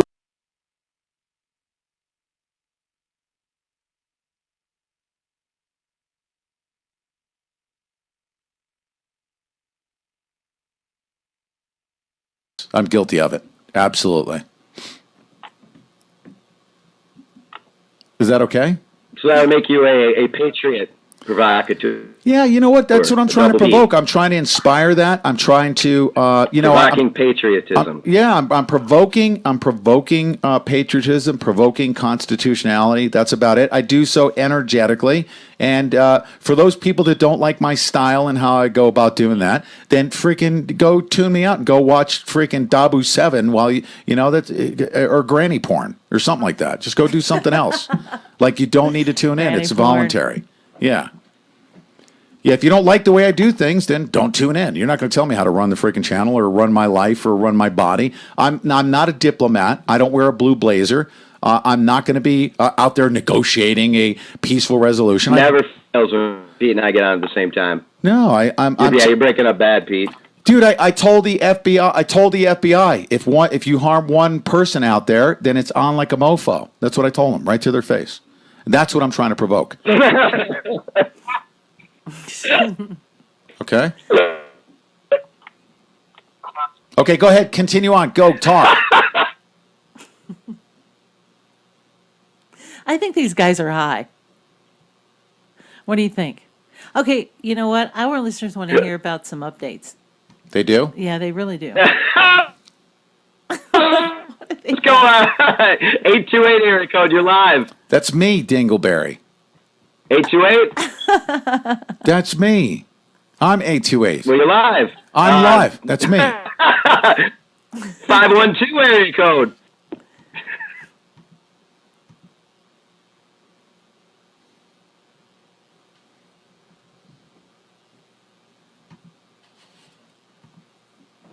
Are you leaving us, Kenny? Yeah, for a couple of minutes. Okay.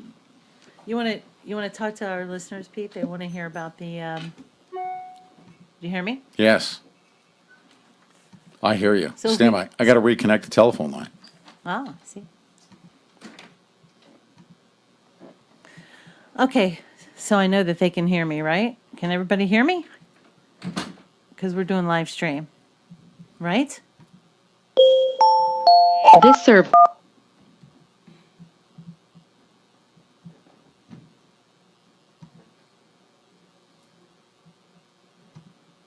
Stand by, you guys.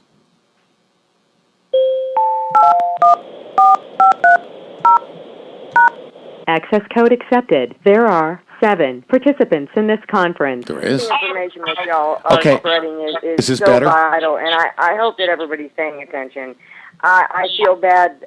It's just mind-boggling to me, heart-wrenching that Dabu is.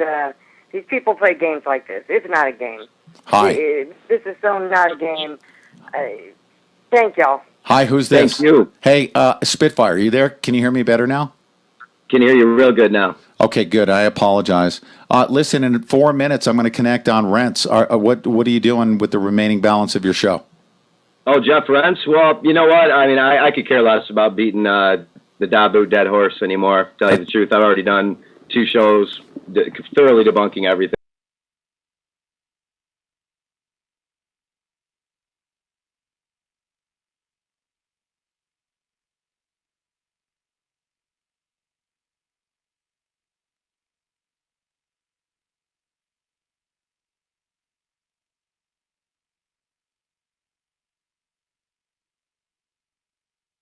So Okay. Well, we really We can go wherever appreciate you you like. taking up for us. Yeah, thanks for doing that. I appreciate it. Yeah, we do. Yep. But you know what? Let's. I mean, I really, really want to stay focused on the issues. I'm about to go on rents. If you guys want to listen in, you're welcome to do that. yeah, are you able to? Are you able to have it on here? Like, you able to play it so we can hear it too? I'm pretty sure I'll be able to do it over the that'd be telephone awesome. lines as well. So I think I might be able to do it on this line. And shoot, looks like we got a pretty good signal going out on our channel as well. So we might be able to do this, and that's coming up in 4 minutes. But you know what? Here's the deal. Can I give you a quick rundown of the events that have taken place out here and where we are with respect to the Malheur? It's called the Malheur National Wildlife Refuge. You want to hear it? I definitely want to hear it. There was an arrest in town today. There was a guy that came out of Portland. He had a BB gun. And I don't know what that was, but he was intoxicated. And he wanted to go out and shoot the Obama lovers out at the refuge. And he was arrested. We actually had. We had. You wouldn't have very many people to shoot. No, well, you know what? Actually, there are some protesters out here. The little commie, George Soros types that are with the Center for Biodiversity. And this guy came from. I guess he got upset because he saw that these libtard Obama lovers were at the refuge raising hell, and this guy was drunk. He was driving.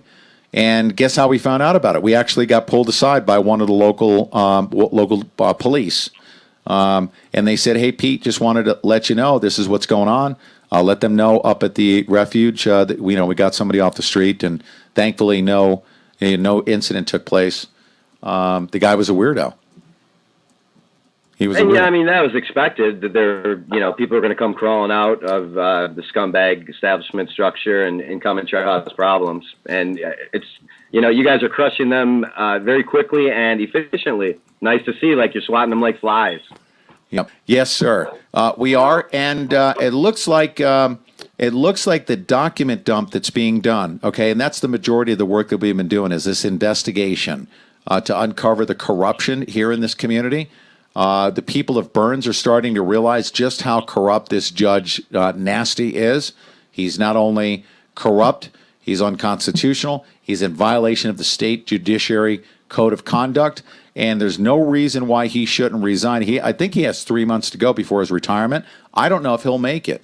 With the amount of information that we have, that should be able to put this guy in handcuffs. I mean, this is stuff we're working on. We're not listening to J Doo Doobie Dooboo YouTube videos. You know what I mean? Dabba dabba doo, whatever. Dabba dabba doo. Seriously, this guy is so far removed from reality. There's no reason for us to go and listen. I mean, have you heard anyone come to us with anything that has to do with reality about what's going on the ground?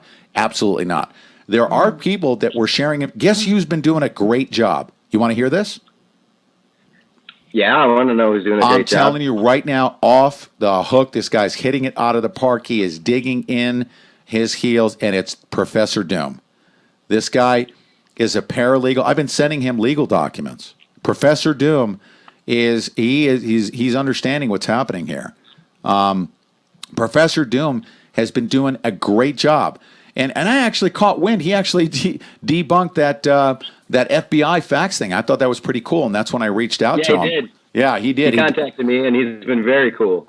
He's been very cool, but very, very efficient, very diligent, and this guy digs into stuff. Right now he's digging into stuff, and he's picking up on it pretty quick. So I've been feeding him some documents that we've gotten from some confidential sources, multiple confidential sources we're getting, and he's digging into it. He's understanding what's happening here.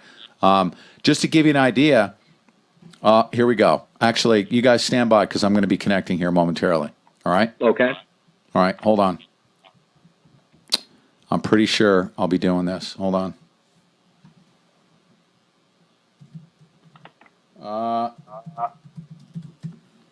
Okay.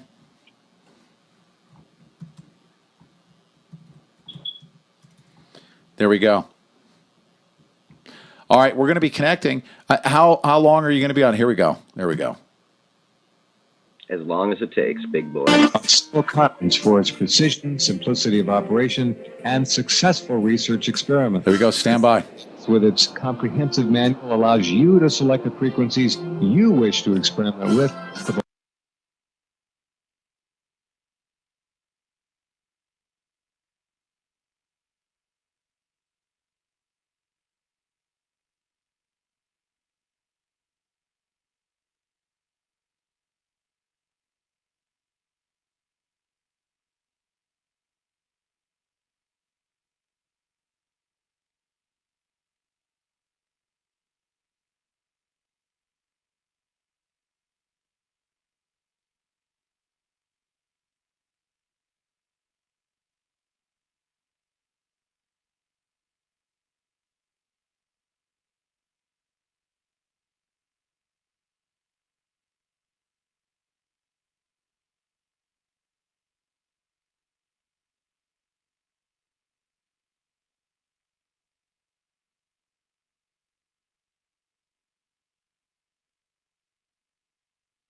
vegetarian capsules only on the New Earth page at rinse.com. This powerful broad-spectrum antimicrobial agent is harmless to friendly bacteria and has been concentrated to equal an astonishing 35 cloves of garlic in each vegetarian capsule. Think about it. The antibacterial, antiviral strength of 35 odorless cloves of garlic in just one capsule. Allicin C is so effective it even destroys superbug MRSA in test after test. Allicin C is truly an incredible advance in natural medicine, and with the threats of bacterial and viral diseases and pandemics growing, no home should be without it. Learn more and order Allicin C on the New Earth page at rinse.com.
Can you guys hear me?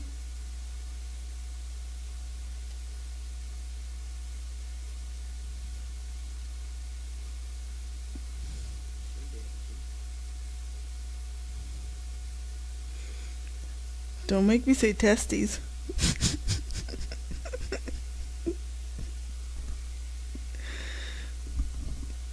Okay.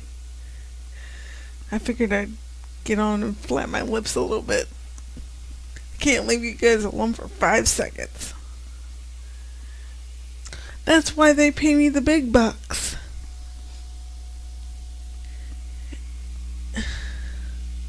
Can't leave you guys alone at all.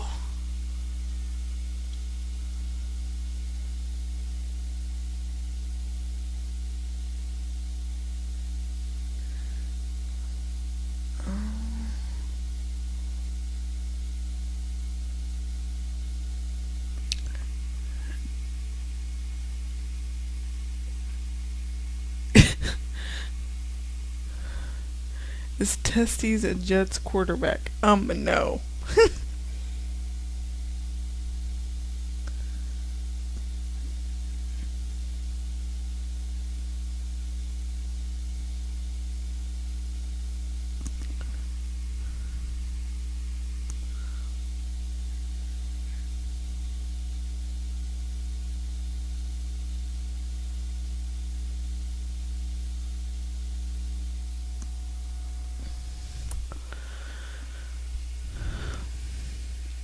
What kids are driving you to drink, Pete? Sorry, I had my sister blowing up my phone for a minute there. She had a question.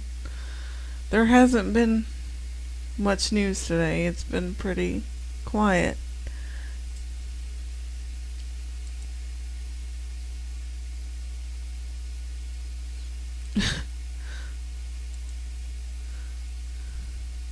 Say something Twinkie related.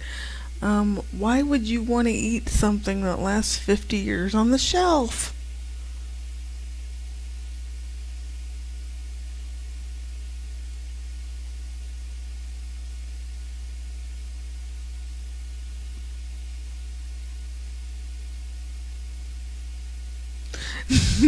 No, Henry, I had my sister texting me back to back and she had a couple questions.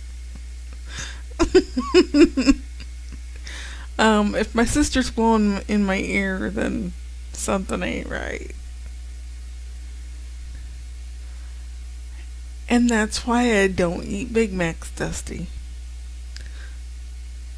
Something hairy and that. Wait, you guys slow down. I have to read this name. The Sasquatch Whisper. The Sasquatch Whisper. Yoga mat bread. I know, but I'll eat the beans over the Twinkie.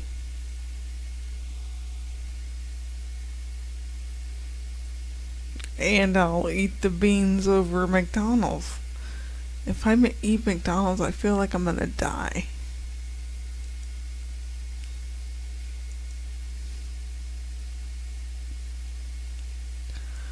Are you back to play with us, Kyle?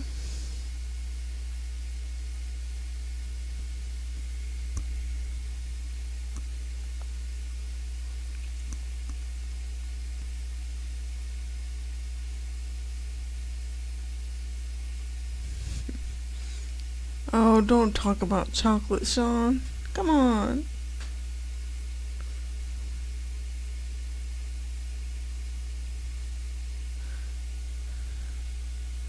Yeah, I can't do a lot of the fast food and all that stuff. It will make me feel like death.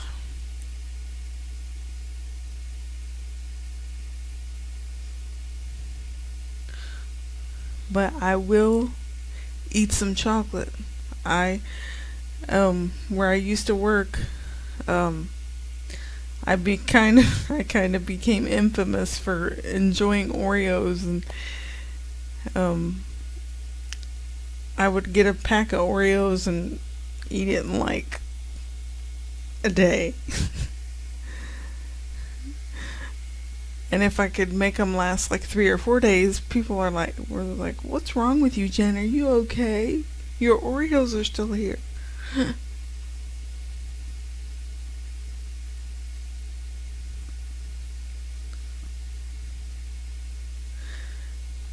Hey, whatever you don't have to like what I like, Gemini.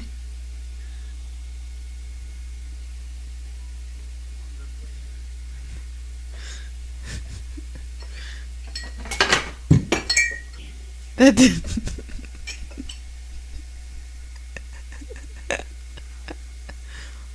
That didn't well. Used. Sean, you're just so wrong.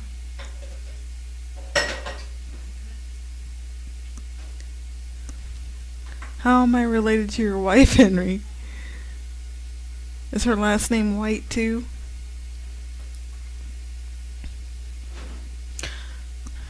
Actually, Scott, a couple years ago, we grew a garden in our front yard.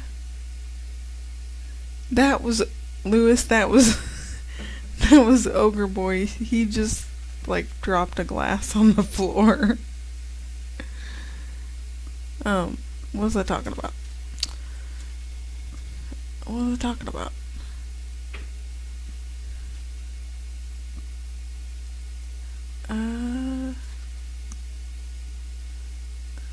Oh, but anyway, we had a garden, all organic, all heirloom seeds, no chemicals, and I'm not kidding, I have pictures of these.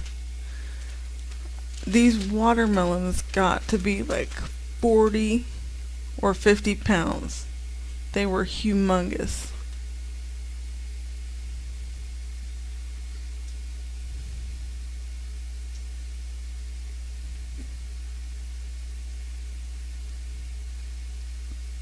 No, it's okay. It's not easy to kill my train of thought. It's like, I'm like, bright light!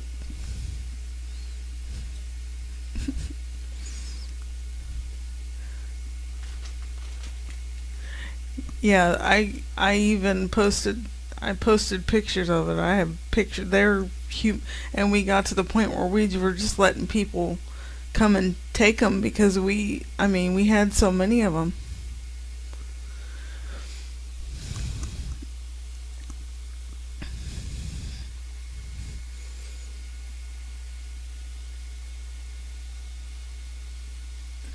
Everybody's saluting each other now. No, I'm not eating Oreo. Please, I should have gotten a thing of Oreos. I haven't had. Let's see. When did I lose my job? Shoot, 3 weeks ago? I haven't had Oreos since then.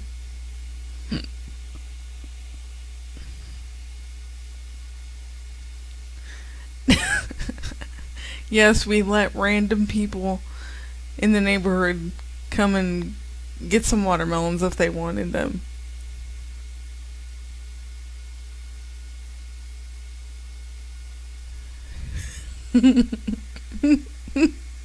Did I sound like Gizmo? Who doesn't like Gizmo? I used to have a dog named Gizmo.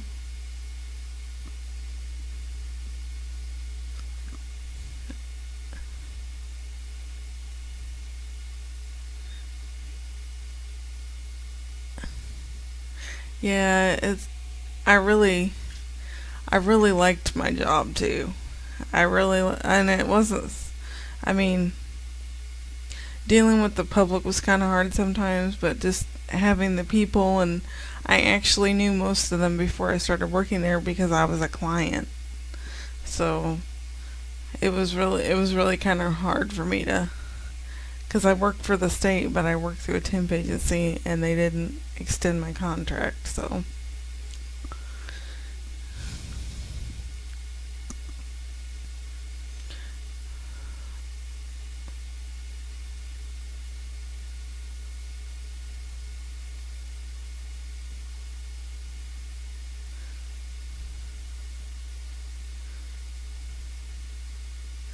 Yeah, that's kind of how I have to look at it right now, Dusty, but it's kind of hard because a few months ago I was kind of in the planning stages to try to, try to save money in case I did lose my job, and then I ended up burning through my savings, and then I ended up moving, and I'm pretty much starting from ground zero. Which I try to be a planner, and it's driving me nuts that I have no control over anything right now, really. It's Deb Jordan, I think. That's her real name as far as I know.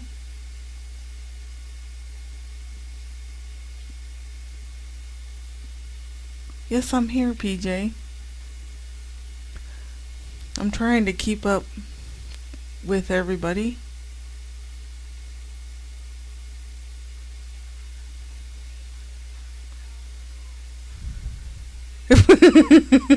Did you see what?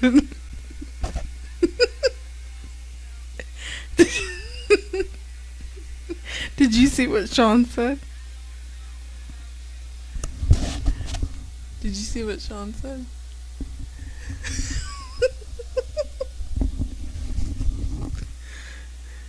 I keep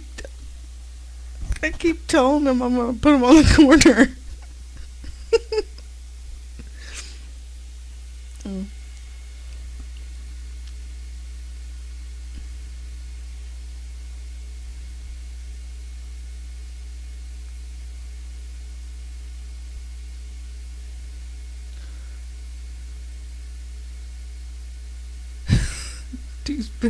Deuce Gigolo.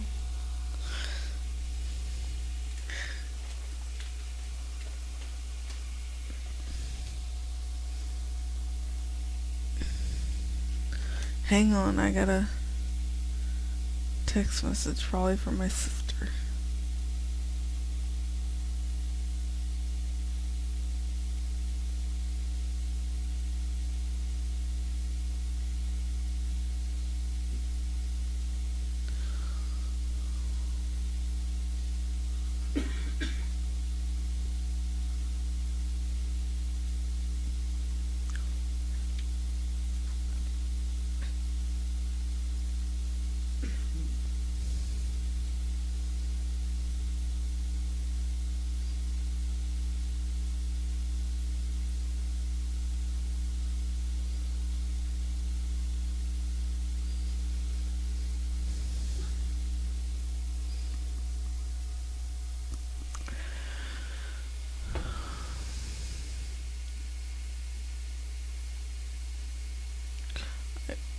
Now, what did you say, Sean? What did you say? Oh. Oh, yes, I know you were kidding, but crying out loud. Okay.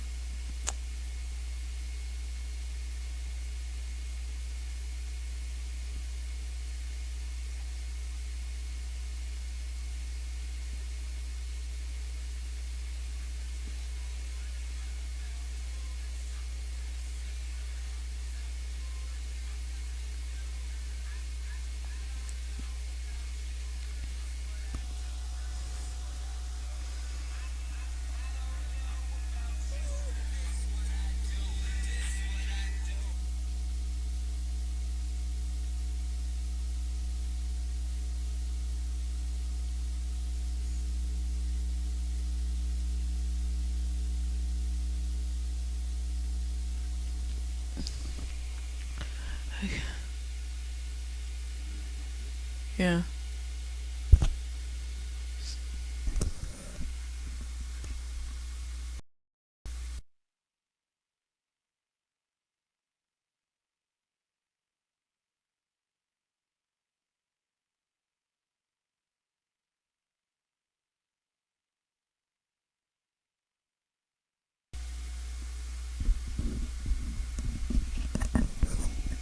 Okay.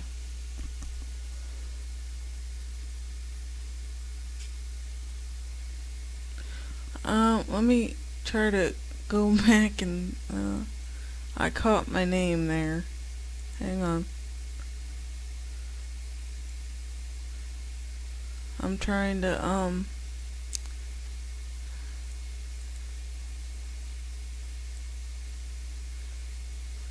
I saw something. Okay.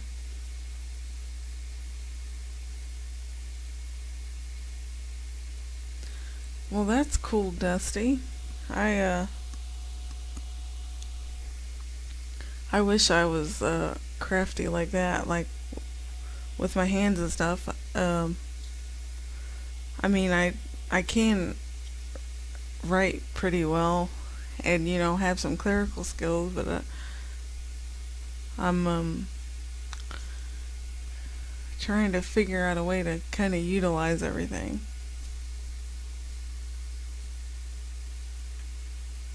You,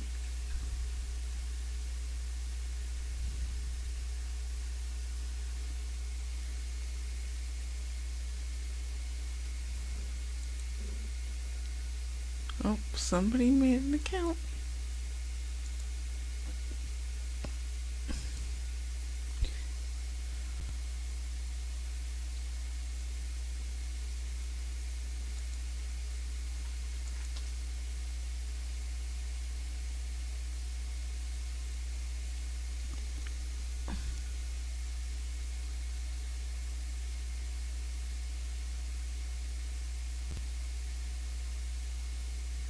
Oh, you gonna pull something up there?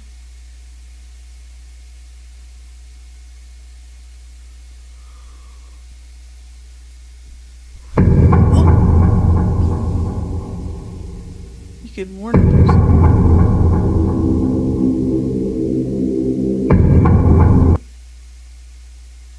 Oh.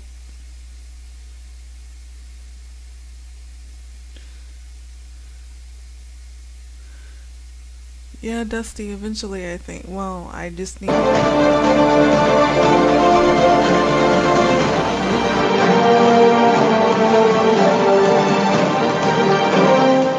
want you to do the same for your sake and the health and safety of your family and loved ones. Take the banner at the top of Rense.com and prepare to learn how to save your life. There are 3 factors that determine the rate at which your body will repair itself. 1 is the amount of growth factors in your system. 2 is the amount and quality of complete proteins in your diet. And 3 is the health of your liver. After age 28, your ability to repair declines by 10% each passing decade. So by age 40, it has declined by 12%. By age 50, 22%. And by age 70, it has declined 42%. Advances in nutritional science enable you to overcome this rate of deterioration. Synergy 1 is a powerful product that activates your body's ability to repair.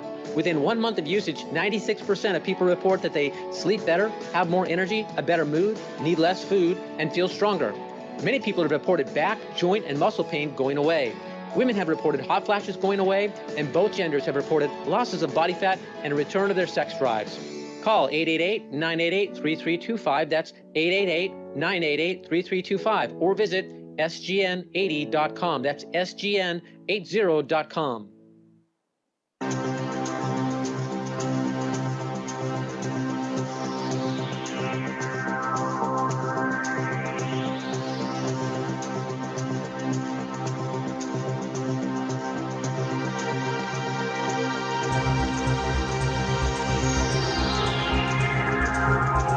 Okay, back live with Pete Santilli in Burns, Oregon. Pete, how much time do we have? No negotiations, not even a pretense of negotiations. Okay, do you suspect live with Pete Santilli in Burns, to start Oregon. Something off? I wouldn't put anything past, how much time do we have? Agencies no negotiations, not even well, I'm going to tell you something right now. A couple have already been thwarted. We have. Oh, really? Oh, yes, sir. I'm gonna give you an example. There is a former. He's actually a fire marshal. He's a 20-something-year veteran of the local fire department and the county. He's the county fire marshal. He recently resigned, and he disclosed something that was very disturbing to him. He found a couple of.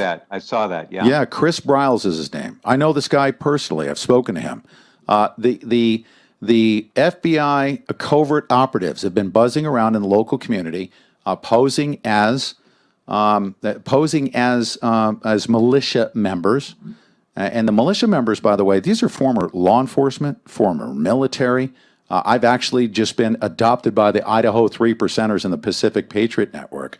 These are fine, upstanding, law-abiding citizens that are here for the protection of the protesters, the local community, as well as law enforcement. They're not involved in going to armories to do whatever it is that they're deciding to do. Well, Chris Briles caught them posing. Now, he denied that they said that they were with militia, but they were posing as militia. He was actually tipped off to the fact that, quote unquote, his cronies or his cohorts were over buzzing around at the armory.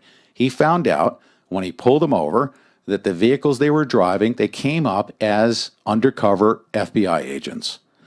He caught them. He approached the local judge. The judge, because he was unconstitutional, finally, this guy, Chris Briles, got fed up, and he resigned his position after decades of serving the local community. And he joined this effort to restore constitutionality here in the local community.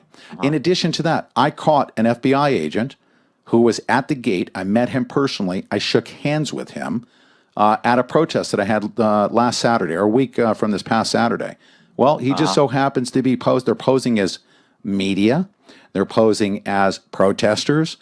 They are mingling in the crowd, and there is a high probability that they will initiate a false flag. It's the only thing they have going for them. Why? Because they don't have a leg to stand on as it relates to the U.S. Constitution. They're in violation of it. The federal government is. And these guys are going to take a stand. The only hope that the feds have to act out is through a false flag. It's the only thing they have right now. And that's very sad, but it's true. Well, that's why I brought it up. Yep. It looks that way to me. I don't know how else they could trigger this. If they are intent upon, and the governor sounds like she doesn't care a whit about who lives or who dies there. I mean, the things she said are so off the scale. This is a governor, a leader, a peacemaker, a servant of the people. I don't think so. She knows what she's saying, at least I would think she does, and what she said was completely inappropriate, to put it mildly. Not just inappropriate, but what she has done to surrender to the federal government. Now, if we all remember in our history, and we learned this through Chris Ann Hall, she's a constitutional attorney. She taught the local community in a standing room only presentation with 400 or 500 people in the room, that the states actually created the federal government at our founding. It wasn't even that they entered into a contract with the states. They literally created the federal government. Well, the states have an obligation to protect the citizens. Constitutionally, they have an obligation to do that. What this governor did, she surrendered her state sovereignty and deferred to the federal government. And refused. She's refusing to protect the citizens. Save us. Come in. Yes. Anything you want. Yes, and it's unconstitutional. I was repulsed. Yeah, it's repulsive, and you know what it is. You know what it's doing? It's putting lives in jeopardy. And I will even say this: it's even putting those members of the Federal Bureau of Investigations that don't even know any better. Some of the frontline guys that have no idea, what the inner workings are at the upper echelon of their chain of command. It's even putting their lives in jeopardy by deferring. The constitutional sheriff here in this county has the ultimate authority. They have removed all powers from this guy completely. They've surrendered it to the feds, all the way up to the governor of the state, who has surrendered to the feds. Yeah, I was appalled at what I saw. Frankly, there is another sheriff, Pete, who made a very intelligent comment. He was, I guess, in an adjoining county or a nearby county. Tell us what he said about the Hammonds in Grant County. The reason why this sheriff, he's a constitutional sheriff. As a matter of fact, he should be consulting with this. I'm going to call him, and I've called him publicly, a coward who is in way over his head and is unfamiliar with his constitutional obligations. But this adjacent county, in Grant County, he says that the Hammonds should be released. And guess why? Because A, they should not have been declared terrorist, and B, he's aware that evidence exists that was held back by a U.S. Attorney, Frank Papagni, which would exonerate them, that we're calling for full public disclosure, and through that disclosure, the Hammonds would be released from prison immediately. And this is a constitutional sheriff that needs to consult with Sheriff David Ward. He's just basically lost his spine, and lives are at stake as a result. All right, let me go back to the issue that put the Hammonds in prison. the feds apparently, as I understand it, were starting clearing fires. They got out of control, and the Hammonds started a small backfire of 100, 130 acres, not very big, to protect their property. Is that correct? That's correct. And by the way, backfires and setting fires to burn the vegetation is healthy. It's part of the ranching process. Correct. So they actually started a backfire to help prevent the loss of or any damage to. And by the way, there was no infrastructure or anything like that. But because they did not receive the proper permitting for setting those fires, they were declared terrorists. Wait a minute. How can they take the time in an emergency situation to run down and get permits? This doesn't make any sense. Plus, it's on their land. That's absolutely correct. Because they did not have the proper authorization from the BLM, they set a fire without approval from the federal government, who basically has no jurisdiction and power over them anyway. But because of that, they were prosecuted for arsenal terrorism, and that's absolutely correct. Now they had served some time in prison. For your listeners that don't know the whole story about the Hammonds, the judge who gave them their penalty, their sentence, said that these people are not terrorists. That the jury themselves, out of, I think it was Portland at the time, these are not ranchers. They didn't fully understand it. These people are not terrorists, and he did not give them the full mandatory 5-year sentence. They served their time. They were released, and this guy Frank Papagni, because he wanted to advance his career, decided to file an appeal and give them the full sentence and put them back in prison. They went back on January 4th. Yeah, I remember that. All right, stand by, Pete. We'll come back in just a minute. I want to revisit one thing I said earlier and then follow up with another. Pete Santilli live in Burns, Oregon, and yours truly will be right back.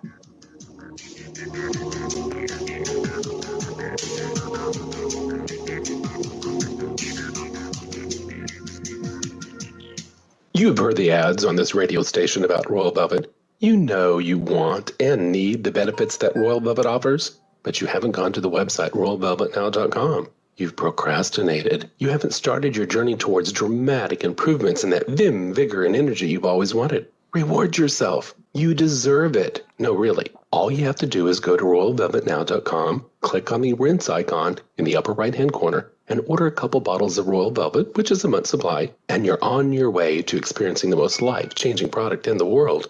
Oh, by the way, to experience just how powerful Royal Velvet is, do what thousands of our clients have done. Stop taking all your supplements and just take Royal Velvet. Do it for a month. You will feel better, look better, and be dramatically better. And besides being blown away by the results, you'll also be ecstatic over the huge amount of money you saved. There are 1,440 minutes in a day. It takes less than 5 minutes to place an order at royalvelvetnow.com. Go there now. Your life will never be the same. Dr. Joe Schneller. The efficacy that we're looking for, that we're going to prove, is that carnivora wakes up this immune system and makes it dominant. I highly recommend that you get started right away using Carnivora because it really will help you. Just follow the directions as the company gives them to you. And I just want everybody to know that there's been no one paid to do this. I'm doing this on my own because I care about everybody and want to see healthy people. My husband has recovered tremendously after the physician suggested that he start taking Carnivora. When he was doing so well, I decided to start taking it as well, and we're both so pleased to be able to feel healthy again. Hello, folks. Richard Ostro of Carnivora Research International here. Visit carnivora.com or call 1-866-VENUS-FLY. That's carnivora.com or 1-866-VENUS-FLY. Call us today. As everyone can see, we could be hours or minutes away from a national crisis. Are you ready? 99% aren't. So let's get you and those you care about up to speed. In an emergency, calories mean survival. You need 2,000 calories per day under ideal conditions, and Ready Supply Foods gives you the most calories per dollar of any company. Ready Supply Foods provides you with 245 calories per dollar, while the other companies average only 155. And with Ready Supply Foods, you'll get over 50% more food for your money. Many companies try to confuse you with the number of servings they sell, but it's not about the number of servings. It's about the number of calories. Ready Supply Foods are GMO-free, have a 25-year shelf life, taste great, and you get free shipping.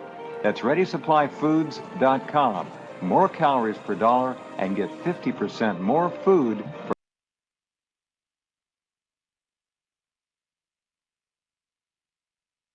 for your money.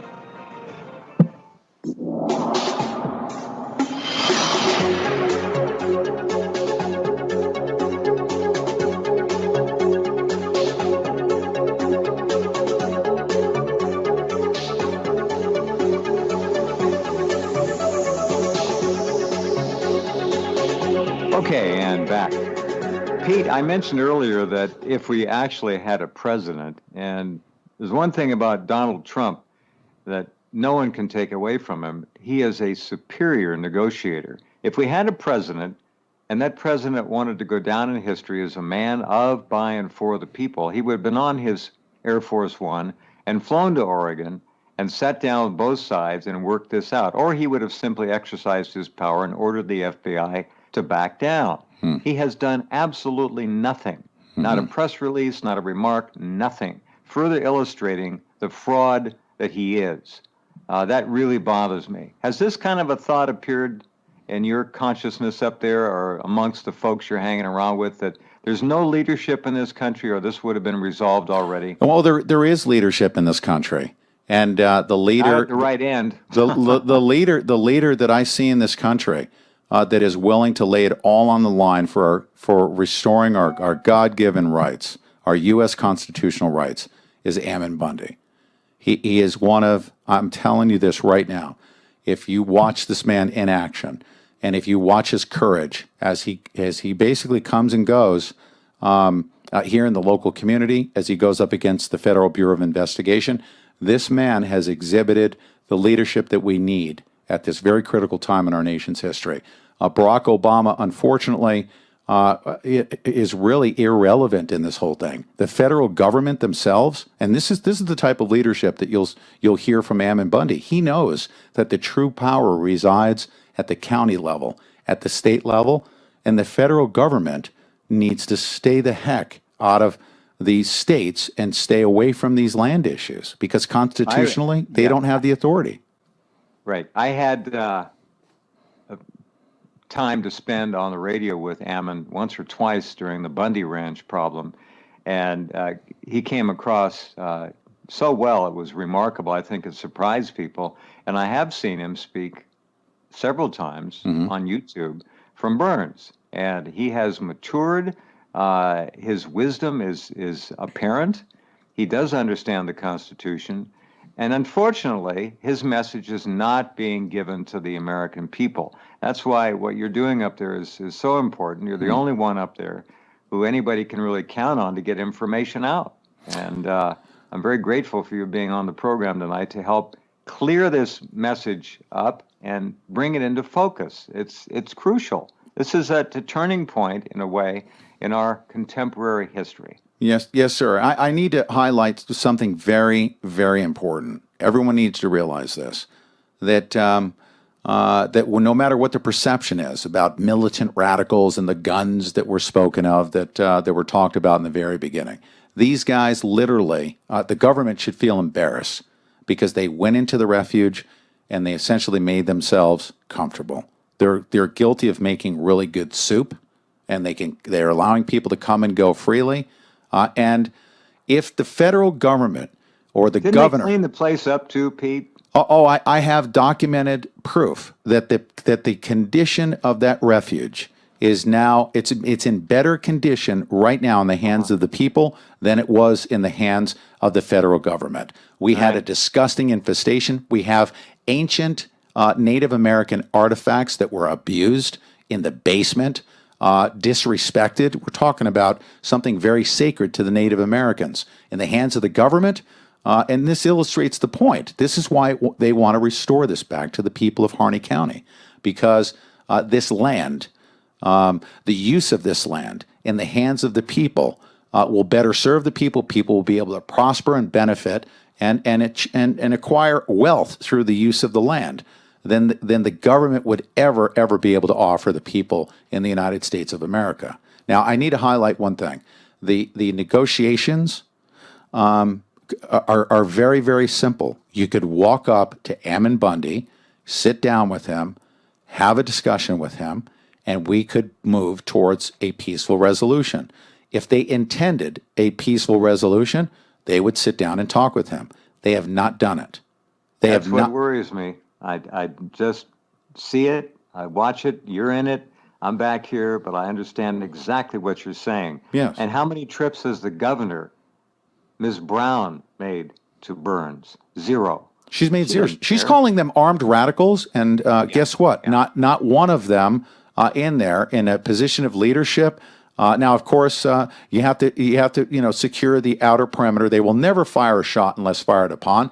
But for the safety of all, they want to make sure that they're at least patrolling the outer areas appropriately, just to give advance warning of their murders. That's why they're doing this. Well, it's a self-defense, obviously. It's all it effort, is. Understandable. There's nothing provocative going on in No. terms of trying to start something, trying to ignite something. I don't see it. I'm waiting. I don't understand how the government is going to set this up if they do go in there violently. Mm-hmm. I'm waiting to see how the government will try to blame the protesters. They have to announce some negotiations or something. Or do you think, Pete, they may just give an ultimatum? They've already been given ultimatums by the local county judge, by the sheriff himself, saying that the hourglass is ticking, that they must leave. And here's the term that is used. They want to get back to, and the governor used this term as well, normalcy. Well, guess what? I agree with the protesters. I agree with Ammon Bundy that normalcy represents unconstitutional actions by the federal government, and also people being in jail unjustifiably, such as the Hammonds, the ranchers, and ranchers being run off the land. That is what they define as normalcy. Well, those days are done. The protesters that are taking a stand right now on behalf of all Americans is that they want to restore to the letter of the law our U.S. constitutional rights. They will not budge, and they will literally be willing to lay their lives on the line, defend themselves, of course. They will never fire a shot unless fired upon. But normalcy represents people in jail being declared terrorist, ranchers, the taking of land by the federal government unconstitutionally, and corruption in this county. That is intolerable. Those days are done. How much time do we have, Pete? What's your best guess? For each day that passes, I'm going to say this: the advantage is for the protesters, and that actually poses a serious risk to all humanity because the federal government will do what they will do. But I will say this: it will take literally. It's taken weeks up to this point to educate the populace, to get them to turn the way they have. The local population, each day that passes, becomes overwhelmingly in support. I'm going to say right now we have 85 to 90% of the local population in support. Wow, fascinating. I didn't know that. Oh, yes, sir. I would not be able to survive in this community with the stance that I'm taking in support of what's going on as far as restoring our constitutional rights. I would not be able to survive here. I've given out my hotel room number. I'm at the Silver Spur. I have people who are very protective. They're delivering food, and you know what they're saying, Jeff? They're saying, please don't leave. We need more time to convince more people. There's a sense of optimism and empowerment because the people these are the locals telling you this. That's remarkable. The locals are saying, we don't want normal. Normal is bad for our community. Normal is corruption. Normal is not having our rights restored. So we need more time to get rid of the corrupt politicians and to get rid of the feds. Please don't leave right now, because if you leave, we will be left hanging. Wow. Yes, sir. Very remarkable. Yes, sir. We just don't get that out here. Well, without this program, I think a lot of people listening would never get any of this. They would not. It's sad but true. But guess what? This is the model. This is, I'm going to call it ground zero for what we need to do across the country. Guess what else is happening? There is people like waitresses at local coffee shops who have just recently filed to run for county commission. People didn't know that empowerment. This is good. Oh This is yes, good. they're now feeling a sense of empowerment. They're shaking those fears. They're coming together, unifying, saying, you know what, we can do this as a people. We have the power to do it, and it's time to start making things right. And we don't need to be a politician to make things right. In Time fact, to get the good old boys out. Yeah, that it's like any county over time, over the decades, many of them, the corruption rises to the top, and that's probably what the situation in Harney County is. Corruption all the way up, as you've been saying. it's corruption, and guess what, Jeff? It's documented. I have in my possession before midnight, I'm going to be releasing something that is not available in the public, and those are the Hammond legal files, which demonstrate what the government has withheld from the official court docket, from the court documents, that the evidence that Frank Papagni withheld. Okay, this exposure of what happened to the Hammonds, okay, is going to demonstrate the corruption that exists against all of these ranchers, how they go about running these ranchers off of the land, stealing their land, using the liberals to sue and settle, using them as tools in this mechanism to acquire the land and to make it uninhabitable, to protect endangered species. They use those ploys, but through this process of exposing what happened to the Hammonds, it's going to open up a whole can of worms, and it's going to lead all the way to the Clinton Foundation and how they've been involved with this cronyism on the backside for profit. It's a big thing that's happening here. So basically, time is on the protesters' side now and against the government.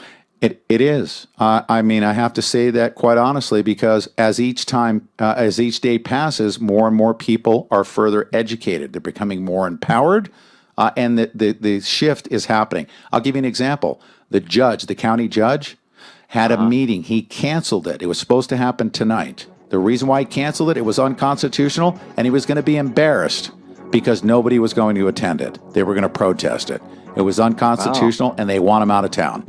Rebellion in the ranks. Good job for the people of Burns and Harney County. I hope they stand tall and look at the facts and not be scared and made uncomfortable and literally psyoped into things that they shouldn't be pushed into.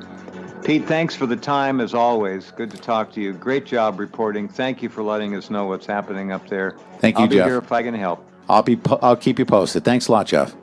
Okay, night. Pete Santilli in Burns, Oregon. So there.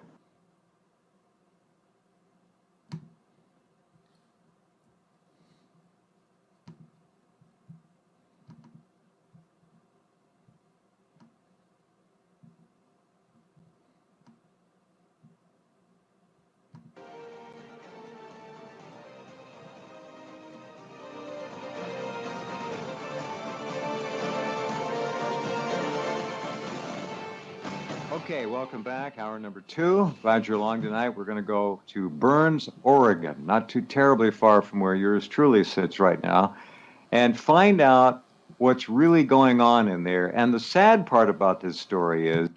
Okay, everybody on the stream here. I'm going to... What's that? I think it may have stopped. It may have stopped? It's actually going through right now, looks like. Yeah, I'm going to replay for those of you that missed it because we had complications just because of bandwidth, getting on Skype as well as streaming out on one line. I'm going to replay the beginning of the interview that I had with Jeff Wren. So please enjoy, and I'm just going to get some water and some water.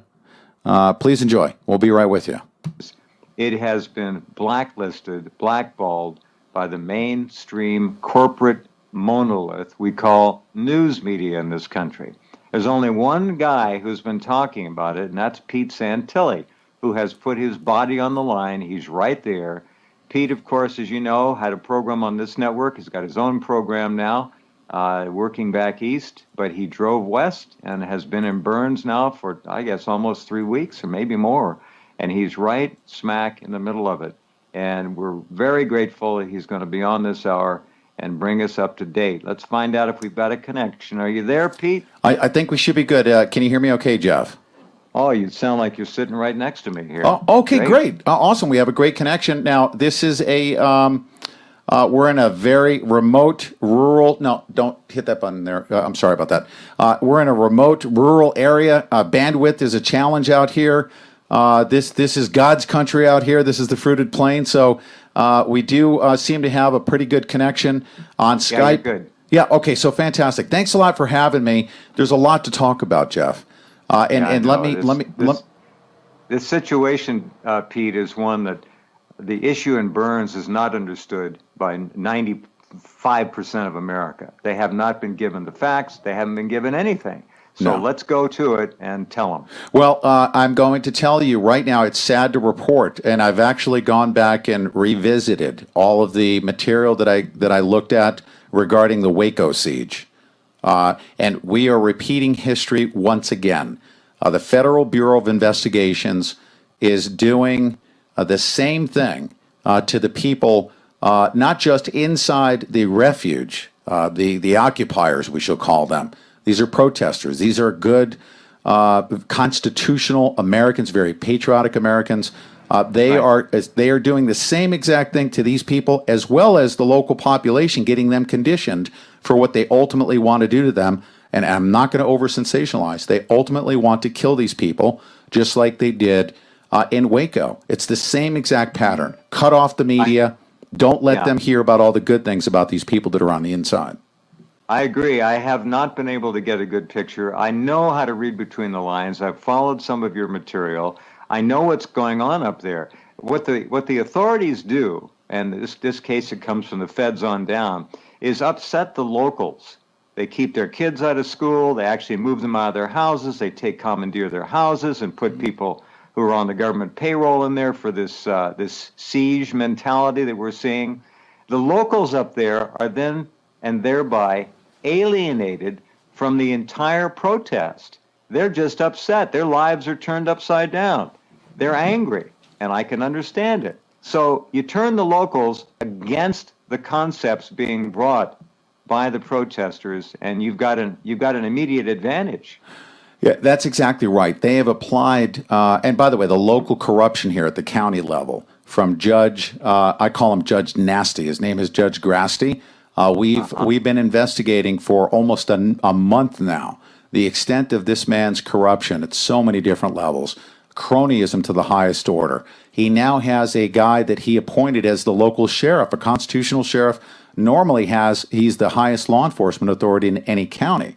Well, right. He has actually gotten this local sheriff to surrender all of his constitutional power and has turned it over to not just the federal government. I call them the Frankenstonians, okay? Because this Frankenstein that the states have created should be subservient to the states, yes. powers.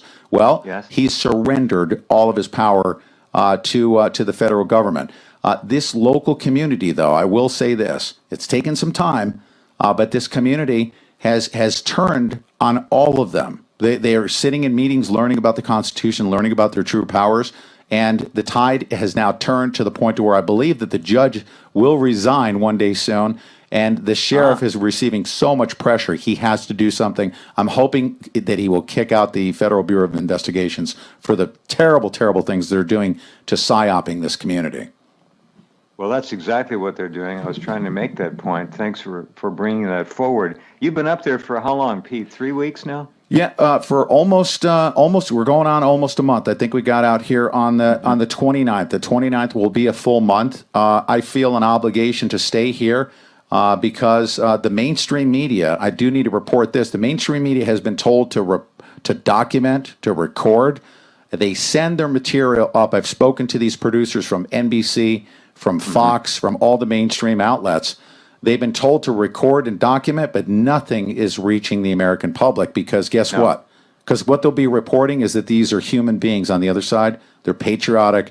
They're not your radical gun toters by any means. Just no, like they're family men, for God's sakes, a lot of them, and they're there because of an issue. Now, I don't pretend to understand all the ins and outs of the constitutionality and the corruption of the BLM. I've heard enough of it over the years to know that it is bad. But this particular issue actually pulls in, allegedly, the Clinton Foundation. That's correct. Uranium. That's correct. Big money, and more land theft. That's absolutely correct. Not only is, and this is not conspiracy theory, I am in possession of documentation that has been provided to us by confidential sources. I literally have documents that will, completely exonerate the Hammonds. The Hammonds are important out here. Why? Because their ranch sits on some uranium stores, very valuable mineral rights. The refuge itself, on its face, is a sanctuary, per se, for a bunch of birds. But on the backside, the documentation proves that there a high level of corruption and favoritism towards the corporations that want the mineral rights. It goes all the way up to the Clinton Foundation. I found out today that $130 million was tracked back to the Clinton Foundation, and it dates all the way back to Bill Clinton's presidency during the Aurora Project. I don't know if you're familiar with that, but we're tracking this. Go ahead. No, go ahead. No, I haven't heard about the Aurora Project in a long time. I heard a little bit about it. Tell me more. I've forgotten. Yeah, now this Aurora Project, and what I'm trying to do is to date this all the way back to the Bill Clinton presidency. Hillary Clinton herself, as of 2012, when she was Secretary of State, when she came in and basically stuck her fingers into the pot, that's when the Hammonds were basically railroaded, and they wanted the Hammonds off of that land. They did everything possible to run the Hammond family off of that Hammond ranch, including declaring them to be terrorists. Hillary Clinton is directly responsible for doing that. Why? Because it sits on a very valuable mineral store of uranium as well as lithium, I'm hearing. We're also seeing documentation that I have in my possession right now that shows that these investment companies have been working secretly behind the scenes with the BLM, with the Fish and Wildlife. I'll give you an example. There's a guy named Chad Cargis who worked at the refuge. His wife is the head of the BLM. The Judge Grasty out here is also involved in this corruption. It is cronyism to the highest order. It's for the profit of these elite behind the scenes, and we nailed them, Jeff. I'm telling you, we have them hook, line, and sinker with so much documentation. It should have them all thrown in jail, including the U.S. attorney, who right now we have evidence of prosecutorial misconduct, and we should be able to have him in cuffs if somebody's willing to prosecute. Wow, I don't know where you take it, but good luck on that. That's got to happen. This issue of the protest and Waco is particularly alarming to me and to all of our listeners, all good Americans. That was an execution, a genocide, a horror that this country will never live down, just like the rape and destruction of Iraq, for example, on a micro scale. Now, who called for the execution at Waco? A woman named Hillary Clinton. That's correct. When Janet Reno caved in, Hillary said, do it. And they did it. That's correct. Hillary Clinton was the one that made the ultimate call. It is documented. And, you know, this is what we learned, unfortunately, after the bodies were cleaned up, after the investigation came about, and after congressional testimony. What we learned about Waco through the congressional testimony are all of the details as to how the FBI takes care of their adversaries. When you have a group of patriots at a refuge that are sitting there right now, we see the patterns that are being established with the psyop of the local population to get them conditioned for ultimately their murder eventually. We see the propagandization by their media campaign. We see the psyoping going on in the local community. It is almost directly in parallel with everything they did in Waco, except there's a difference today, is that we have the independent media now, who is, I'm telling you right now, we are like a pit bull on top of them. I've actually held protests out in front of the FBI compound, and I told them, you harm one individual on the inside of that compound. These are good, God-fearing, God-loving, patriotic Americans. If you harm one of them, it's on like a you-know-what. Okay. And I told them that directly to their faces. I think they're back on their heels right now. I don't think that they can get away with the Waco this time around. We're exposing them. They're concerned about it. And the only thing they have is some sophisticated electronics to skew the minds of the local public. And they're employing that as well. This is very interesting to hear. The idea that the American public has been deprived of its its God-given right to know what's going on out there really bothers all professionals. It bothers all Americans of good conscience. What do the protesters themselves feel? They have to know that this story has been quashed to a very large degree so far, even though we do have an independent media. But how do they feel about it? Well, they know that with their campaign that it's going to take more time because the mainstream media puts out 3 minutes of nothingness at best.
Yippee yay, feet is down.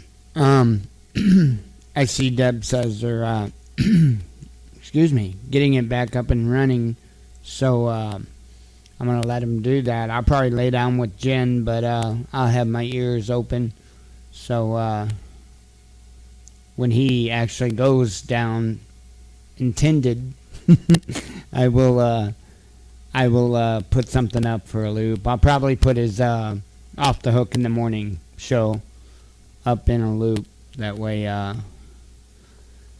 you'll have something to listen to through the night without it being like a 37-minute loop that you get tired of after the first 2 times you hear it. Yep, I'm back. I've been sitting here. I've been looking up different things, trying to figure out what it would take to set up getting callers. I've got half of it set up. I could do that part for free. Oh, cool. Thank you, Sean. Yeah, we're anxious and hopeful on that. Very hopeful. Yeah, I'm who, me? Reading online books? No. I can barely smoke English.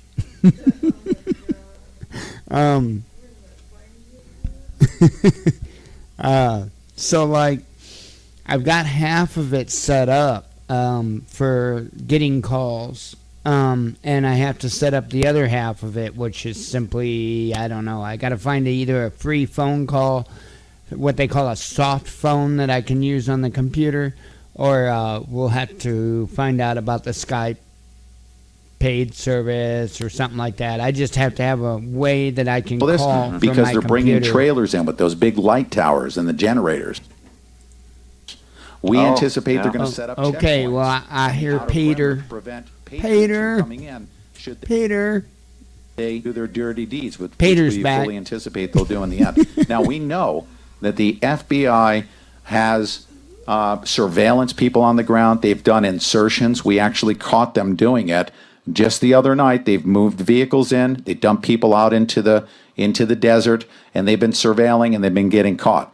Ultimately, what they're being offered by the people inside the refuge is a cup of soup to come in, to sit down and talk with them. Not one of them would ever bring any harm to any member of law enforcement or the FBI. This is the honest to goodness truth. This is what the mainstream, they don't want to get out in the mainstream media, is these guys want constitutionality. They want everyone to know Article 1, Section 8, Clause 17 of the U.S. Constitution, which tells us what the government can and can't own with respect to land. They're going to take a stand on that, and that's how the negotiation will begin, and it will not be any compromise whatsoever. Now, what are they surveilling? Why are they having to apply military force to resolving this thing? They could literally send one negotiator in there and sit down with them peacefully. These guys would never bring harm to them. And the negotiation will take some time because ultimately the federal government's not going to budge. They're going to say, we want the mineral rights. We want that land. We want to continue to push the ranchers off of the land in the West. Why? Because ultimately the underlying minerals. It's all about money. Yeah, Always. it's all about Always. money. Yep, that's absolutely right. So okay, so what we have here is the state-of-the-art high-tech equipment being brought in there, as well as light standards for checkpoints. Oh yes. Infrared tracking of people out, perhaps on perimeter patrol at night around the wildlife refuge. Anyone out walking around, I think they're tracking everything, Pete. You know all this. They probably have Predator drones not too far away with Hellfire missiles. I think they have a complete array of potential on the shelf that they can use. Now, you mentioned negotiations, but that takes two. It takes two parties to talk. That's correct. Has there been any statement by the feds that would lead you to believe that there is going to be any negotiating, formal or otherwise, serious negotiations in the next couple, 3 days? I have been the designated embed reporter when Ammon Bundy, secretly came down from the refuge, and he actually went to the FBI compound for that first negotiation. The FBI contacted him, said they wanted to talk. He spoke to them. There was one negotiation. Ammon Bundy said, I came here to meet you in person. You're not here. He actually spoke to him on a cell phone. That negotiation resulted in Ammon saying, we're going to restore constitutional principles here. And that's not going to be compromised to the letter of the law. Why would we ever accept anything less than that? They invited Ammon down there and then didn't show up, and he talked to them only by cell phone. That's correct. That's correct. The following day, they set him up. Yeah. The following day, they were scheduled to have a conversation with him, and that lead negotiator never followed through with his commitment to speak with him at 11 a.m. And that's when we found out that there were 200 additional vehicles put on the ground here in Burns, Oregon, staffed up with these highly skilled tacticians, we'll call them. 200 vehicles. There might have been 2-3 men per vehicle. So you may have 400 or 500 fighters there who are ready to do whatever they're ordered to do. Yeah, Obama's personal military is now on the ground. They're called the FBI, and whenever they get involved in a quote-unquote investigation or an operation, what the end result is, history has shown this time and time again, and they're definitely doing the same thing that they've done in the past. They're posturing that way for a military resolution, not a peaceful resolution. There have been no negotiations. No negotiations whatsoever. That's what I'm seeing. That's what I'm hearing. No talking, only planning, and the planning is not for a peaceful outcome. I don't like what I'm seeing at all. I'm very concerned for our country, for all the good people there. I think, frankly, if the order to attack is given, there will be no tears shed, no matter how many die. I think the government would want to see blood shed.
Fun. I guess he's having problems getting it up.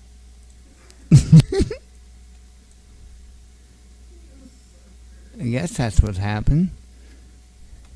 That's weird. I think Ah. Okay, I got it. no matter how many die, I think the government would want to see bloodshed. I think past, unfortunately, various agencies of this government. Wait, well, I'm going to tell you something right now. A couple have already been thwarted. We have. Oh, really? Oh, yes, sir. Uncle Fire Department and the county. He's the county fire marshal. He recently resigned, and he disclosed something that was very disturbing to him. He found a couple I read of. that. I saw that. Yeah. Yeah, Chris Briles is his name. I know this guy personally. I've spoken to him.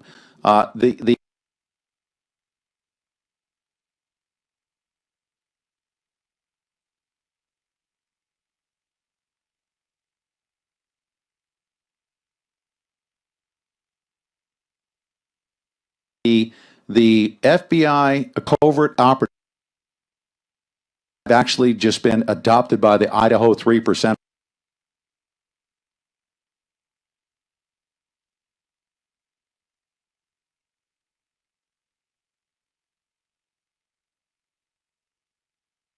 In the Pacific Patriot Network. These are fine, upstanding.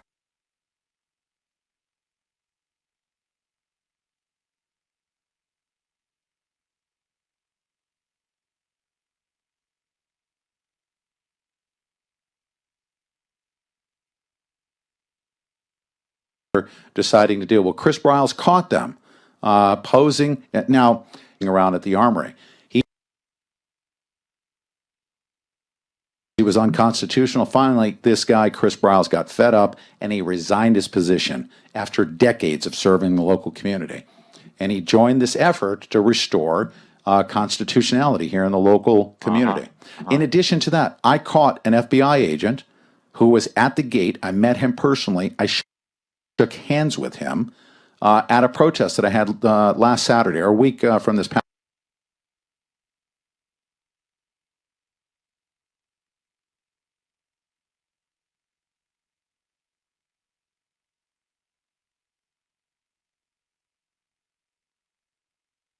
Last Saturday.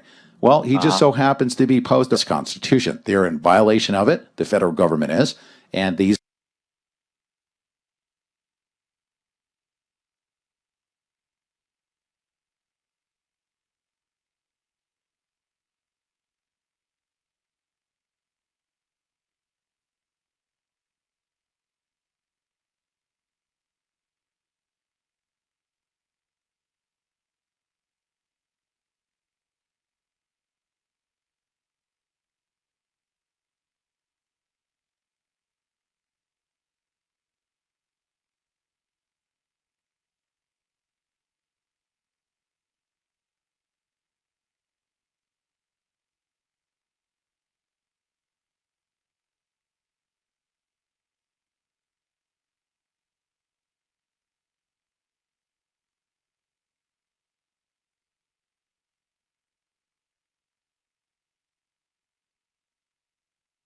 guys are going to take a stand. The only hope, a peacemaker, a servant.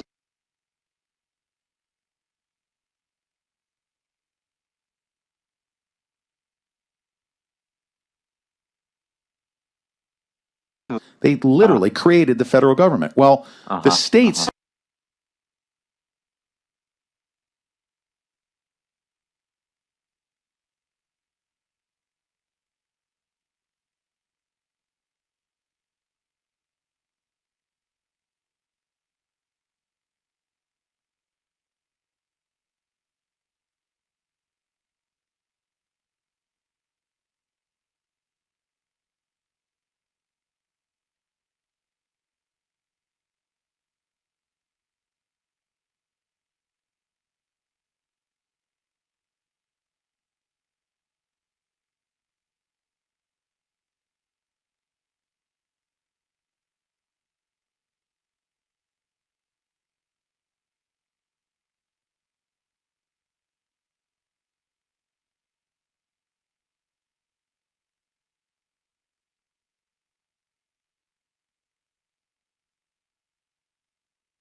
are going to take a stand. The only hope, A peacemaker, a servant of they literally created the federal government. Well, the states Hammond started. To burn or anything like that. They were prosecuted for their penalty, their sentence said that these people are not terrorists. That the jury themselves out of, I think it was Portland at the time. These are not ranchers. They didn't fully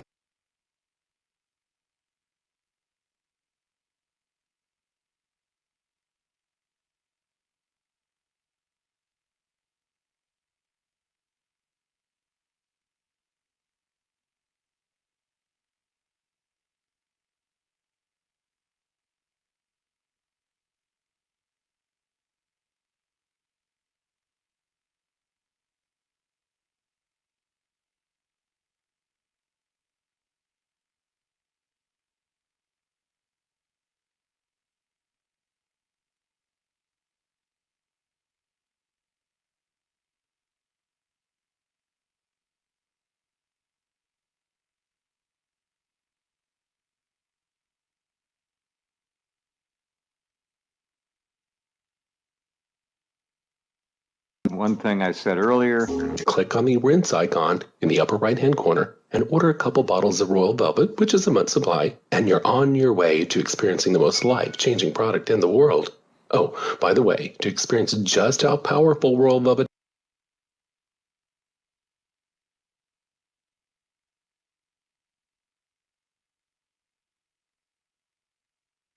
is, do what thousands of our clients have done.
That will allow you to speak to us during the live show. Outside of that, you're listening to the rebroadcast, which we will put up on the servers all throughout the day until tomorrow's show. There's lots of things to cover today. First of which is I'm going to describe from my perspective. Your personal perspective. My personal perspective, which was not conveyed through the stream. Right. Or on the recording of what happened in our interaction during the ceremony, the signing ceremony at the Harney County Resource Center up there, formerly known as the Malheur National Birder Government Takeover. The birder government takeover and kick out of 100 Right. ranchers over many, many decades, Yes. refuge. Right? Mm-hmm. The Malheur let's kick all the ranchers off the land refuge. Yeah, that's its new name. That was the previous name. Oh, was it? Yeah, and now it's called Harney County We Took It Back Resource Center. There you go. Harney County Let's Take It Back for the People Resource Center. Oh, I love that name. That's the Pete Santilli name. Yeah, it's a little long, but it works. I'm not going to change the signage because that's too long. They had to actually condense it. The reason why it's called the Harney County Resource Center is because my name is too long. It wouldn't fit on the sign. So they had to scrunch it down. Right? Yeah. So the Harney County We Took It Back and are giving it back to the people center. Right. What? Okay. I really like that name. You do? It's very right. unique. All right. So we have a bunch of what are we going to call them? Metro protesters. The sue and settle people, the guys that specialize in working for the government to like file their lawsuits against a whole bunch of people and see what we can, we're going to throw everything up against the wall to see what sticks, right?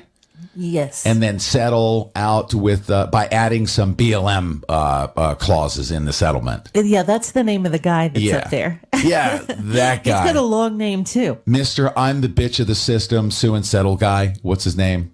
I don't know. Yeah. Don't worry about it. My brain isn't firing this morning. Snuggles, is that his name? No, his name is check this out. Is his last name Snuggles or something like that? No, because we are calling them sodomites. Okay, it just absolutely ironic. His name is Suckling. Oh, that's it, Suckling. we should have known. I cannot believe that I forgot that. And when I'm around him, I change my name from Pete Santilli to Teat Santilli. Huh? What? My name. That's hilarious. When You I'm know near that, him, right? my name is Teat Santilli. When I'm standing next to Mr. Suckling. Correct. If you guys don't know what I'm talking about, okay, here's what we What is have that going guy? on We don't here. even know that guy's first name. That's how interested we are in who he he's is. the guy that called our hotel and said he was going to send 1,200 protesters, and he had like 4. He's a very threatening guy. He's got 4, and 3 of them are FBI agents. Mm-hmm. Right? Yeah. Yes. He has 4 people total, and 3 of them are FBI agents. So we're at this signing ceremony on Saturday, and a whole bunch of people there. We had a good group of people there.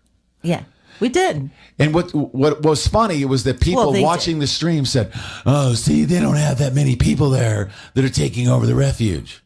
Okay, well, I'll tell you what. I spoke to a whole bunch of people that were in the outer perimeter, as they always are, doing security, who missed the signing ceremony. Yes, because the guys are always on duty. Yes, all the time. And they're out and about on multiple perimeters. So you can't count them because they're never at one place at one particular time. So for you trolls out there that want to count heads and see how many people are out there, you can't do it. Oh, were they actually doing that? They were, yeah. I was looking at the comments. They're like, see, you couldn't cram them all into the screen on one view on the stream. So therefore, you don't have a lot of people there. Really? Well, there's a million of them, and there's one behind every blade of grass. Right? Yeah. So the signing ceremony is going on, and these guys show up with their signs. And long story short, I'm looking at Mr. Suckling. Yeah. And once again, he's standing next to the other guy. The other guy, Yes. whatever the other guy's name is. Yeah. And I want to remind everybody that this other guy that I'm going to refer to, I personally shook hands with at the FBI compound. He identified himself as FBI, and he stood with the lead negotiator when Ammon Bundy first met the FBI guys at the. No, I'm sorry, not Ammon Bundy. That's when I went down there myself for the protest. The pictures were sent to me, screenshots, because this same guy that I met at the FBI compound also has been portraying himself as a protester. Yes. And we caught him. We did. And these guys showed up with their signs to try to crash the party. And he did his yelling and screaming, like sodomites typically do with that special cadence, right? Yeah. Why do we call them sodomites? I'm not going to talk about that. You're not? There's children listening. There are. Yeah. Why do I call them sodomites? Just because of the propensity of those people on the... I love it. You look at your face. You're trying to struggle with how to This is a family show. with the definition of this. Yes. All I will say is this. It's very appropriate. That what they like on the left side of the spectrum is biblically denounced. Okay? Does that sound fair? Yes. So the reason why I call them sodomites is because they go against the grain, per se, as it relates to what the Bible says you should not do. Okay? That's there you why. go. So I highlight that. They want to take this land, as they were screaming, they said they want to give it back to the public, okay, as if it were being stripped from the public. We caught the FBI agent, and I was really concerned. I was concerned, not just because I was going to be outing him, but I was going to be outing him amongst a whole bunch of people that didn't like the fact that he was, not that he was an FBI agent, but here's the deal, that he was pretending to be a protester. Yes. To mingle in with the crowd in a very sleazy, covert, are we going to call it unethical? It's kind of like unethical, isn't it? To do but you know what I mean. I think it's typical. I think it's what they do. It's what they do. We've seen this happen many times. In other protests, especially, the Occupy movement. It's kind of what you see out there. So, yeah. So the very unethical Federal Bureau of Investigations has had this undercover protester guy. And you and I know that when they come to town, especially, and the whole reason why I'm such a huge Second Amendment advocate, yes, is to defend myself from those people like him that want to come in there with guns. Right. So we automatically know. As a matter of fact, that's probably the only reason why there's guns on the other side, is to provide that equal and opposite force of what we know the FBI does historically. Yeah. So I'm thinking this guy has a gun, and I'm calling him out. And then they started their shouting match saying, what you're doing is very dangerous. You're putting his life in jeopardy. Yeah. I said, I am putting his life in jeopardy? I'm like, no, I'm not. I offered him a constitution. Every interaction that I have with the FBI, what have I been doing with each and every interaction with the FBI? Right. Deborah Jordan, tell me, what have I been doing? You've been calling them out. Calling them out and handing them what? A constitution. Yes. I keep handing all the FBI. That's right. And it's genuine. I literally want it in my every single interaction with an FBI agent. I want to ask them to join us in subscribing to constitutional law and to actually read it.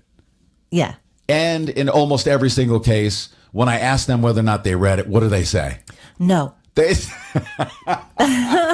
And it never ceases to shock the pants off of a person to hear somebody say they've, So not just any person, though. We're talking about law enforcement, FBI, the military. Nobody has read the Constitution. Nobody knows what they took an oath to swear to uphold. And nobody's done that. And I love the fact that all of the media, the media doesn't read it either. And everybody at the Harney County, we took it back because 100 ranchers got kicked off the place resource center, right? The Harney County, we're going to take it back and give it to the people, huh? What'd you say? Nothing. What? Nothing. Oh, what'd you say? Okay, never mind. She's whispering sweet nothings in my ear. I can't hardly help myself. I feel like I'm walking on eggshells. Huh? I said I can't hardly help myself. Yeah.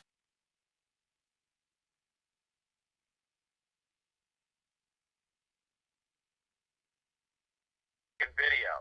You're using my video. I'm going to take your fucking channel down. Why would you do I'm that? going to take your channel. I'm going to take your channel down. If you're going to use my material and then complain because you're watching Pete Santilli, it's my fucking channel, you fucking cocksucker. Of course you're watching Pete Santilli. What are you doing? Look at, dude, you got my fucking video. You're using my video. I'm going to take your fucking channel down. Why would you do I'm that? going to take your channel. I'm going to take your channel down.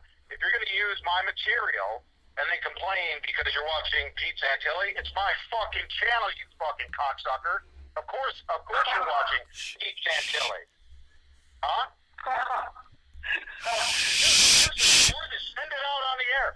When you're using my video on my channel and I'm recording for my protection because I'm going out after an FBI agent and you're sitting there saying, why is he being all Pete Santilli? Because it's my fucking...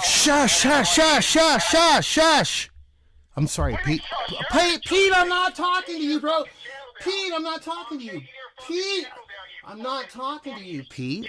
I wasn't talking to you. I was telling somebody else to shut up so I could hear you, okay? Do me a favor. Listen to me closely. When you use my work, my channel, and you put, when I'm recording for my benefit, and then you check that and put it on your channel, and then tell everybody, why does it have to be about Pete Santilli? Then that shows me you're too fucking stupid to use my shit. You're a fucking pussy that won't come out here and see what's going on. Hey, Pete, if You're sitting there on your fucking fat ass using my material, criticizing me as I'm standing there going after a fucking FBI agent. You're fucked. Bro, I'd like to talk to you. Bro, I'm not your fucking bro. You're a fucking idiot, dude. Seriously. Okay, then Pete, I want to talk to you. You know, I don't want to talk to you, dude. You know what I want you to do? Pete, if you want this thing to, Pete, if you really want this thing to get out there, Pete, what am I doing? What am I doing for you, Pete? What am I doing, Pete? What am I doing? No, I'm not. No, I'm not. You're not going to fucking use my material, my work product. Pete, if you shut me down, if you Why am I watching the Pete Santilli show? Pete. Why the fuck am I watching Mark Connor's show? Calm your meatball down. Calm your I'm going to give you 5 minutes. For what? 5 minutes to take down every fucking video that you used of mine right now, or I'm taking your fucking channel down permanently. You know what that'll show everybody, Pete? You know what it'll show? That you're a fucking cocksucker, and you're using my work product to disparage me. Pete, would you like to accomplish your goal, sir? You want me to accomplish my goal? Do you understand what the goal is here? The goal is here to get you off your ass and out here on the ground so you understand what's going on instead of sitting on fucking YouTube like a fucktard. You want me to come out there, Pete? Dude, you know what? I think you're too much of a fucking pussy to come out here. Pete, let me ask you. I think you're a pussy. Pete, That's why you're sitting on YouTube criticizing me. Pete, you're a fucking pussy. All you motherfuckers need to know that people are going to die out here. While you sit there on the internet criticizing me, you fucktard. Pete, would you like me to People come are out? going to fucking die. Pete. You're sitting on YouTube. Pete, after you're done, you gonna let me talk? I'll let you talk until No, you're I'm done. not done. Dude, Okay. I'm just beginning. Okay. I'm just beginning. All right. I'm just beginning. I'm so fucking livid with your psyop. I'm so fed up with your bullshit fucking... I'm so fed up with it. I'm done with it. Bro, you need to calm down. No, I don't. Yes, you do, Pete. Pete, can I speak now for a minute? Can I now speak for a minute? Same fucking little pedophile approach. It doesn't Can work with me. can Come I out here. Get off your ass. can I now say something? Of course not. I didn't call to hear from you. Pete, look, you have a goal. I know what your goal is. Okay?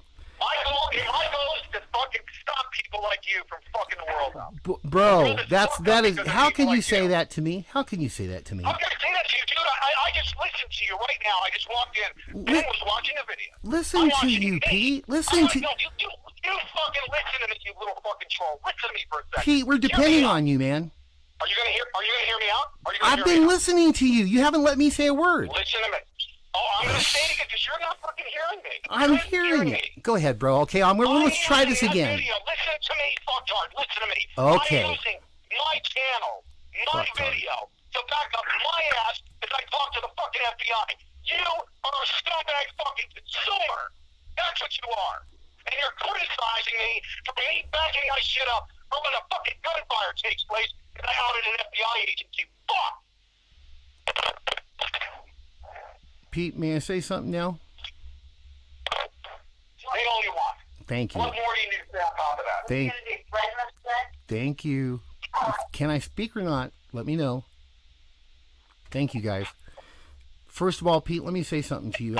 We all, everybody, fucking, are you going to let me speak or not? Is it being recorded going out in the air? Are you going to let me speak or not? Is it being recorded to go out in the air? Is it? Bro, if you want it to go out on the air, it'll go on the air. No, everything I just said is going out on the air right now. I'm live. I've been live for hours. You would have me live on the air right now. Bro, I am live all the time. I run a radio show here. I want to give you a notification. You take down all of my videos. I would like to talk with you, Pete, please. If people want to know what Pete Santilli's doing, they can go to my channel. Take those videos down. If you don't, I'm going to file a fucking copyright strike and take all of it down. It's my work product. You're not authorized. Okay, Pete, you've threatened me enough. Now, would you please It's not a threat. It's okay. You've already told me, Pete. I appreciate what you've said. Okay, now are you going to hear me out yet or not? It's not a threat. You can't it's all a one-sided thing with you, deal, isn't it, Pete? It's all one-sided. It's all you, isn't it, Pete? It's all you. You never let anybody talk. See, you're trying to do it to me.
Me too. I'm not going to play the game with you, Petester. Sorry, bro. I am not going to play this game with you. If you want to have a conversation,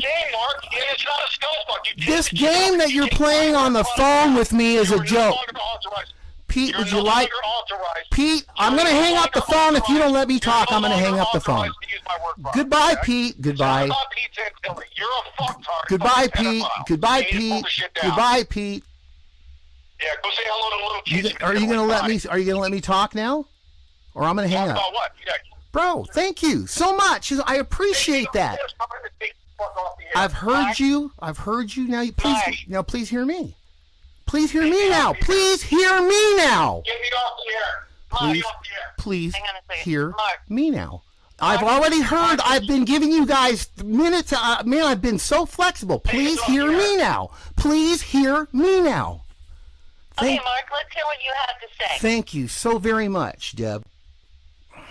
Let's hear it. No, it's not. No, it's not. Pete, no, it's not. Pete, would you shut up, please? Sir, please. That's not what I do. That's please. All right, see, Pete, there's no talking to you, man. There's just no talking to you. You control the whole thing, and I'm going to hang up. He's pretty pissed off, Mark. He's pretty upset. I understand, Dad. Would you just tell him to shut up so I can just say my piece too? Please? Go ahead. Just say it. Thank you. Everybody has respect for what you guys are doing up there, including myself. Damn it, shut the fuck up and listen, please. Pete, We're depending on you. We are depending on you, Pete. Shut the fuck up and listen, Pete, please. Please. You got two. Look, you got two Italian meatballs here. You got two Italians here. He's not going to let me talk. He is just not. He is just not going to let me talk, folks. I'm really sorry. He is not going to let me talk. So if he's not going to let me talk, it's just going to be a one-sided thing. And that's not a conversation. Pete, are you going to listen? All right, Pete, hey, Pete. Fucking A. Go ahead, Pete. Just go ahead and talk. Go ahead. Talk all you want to, man, bro. I'm going to shut my mouth and watch you destroy this whole thing. Go ahead, talk. Dude, listen to me. When your 300 listeners fucking go, it's not going to be destroyed. They can come to my channel. Nothing's going to be destroyed. I will continue to do what I'm doing. It just will be absent you. Pete, hey, Pete, if you do that, you know what I'll do? Think about it. Think about it, bro. Think about it, bro. Think about it. What will you do? What will you do? I'll probably get in my bus and steal your shit. I don't want to do that, Pete. Stop this crap. Give us the fucking news, dude. Fuck this shit. No, I'm going to fight for what's right. No. Fuck you, man. Fuck off. Pete Santilli, you know what? I'm not going to... You're making your reality show a hit, aren't you? Right here. Deb, get him off the phone or I'm going to hang up. Deb, please, get him back or I'm going to hang up. Please. Are you there, Deb? Have you understood what I said? Take down my videos. Pete? If you're not going to use them properly, take them down. Pete, would you like to talk? Pete, would you like to talk? Pete, would you like to? Pete, would you like to talk off air? Pete, would you like to talk off air?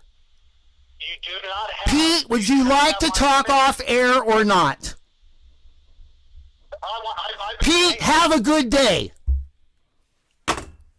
Okay. Welcome to the Connors Report, everybody. I'm Mark Connors. Today's show is brought to you by ConnorsCoffee.com.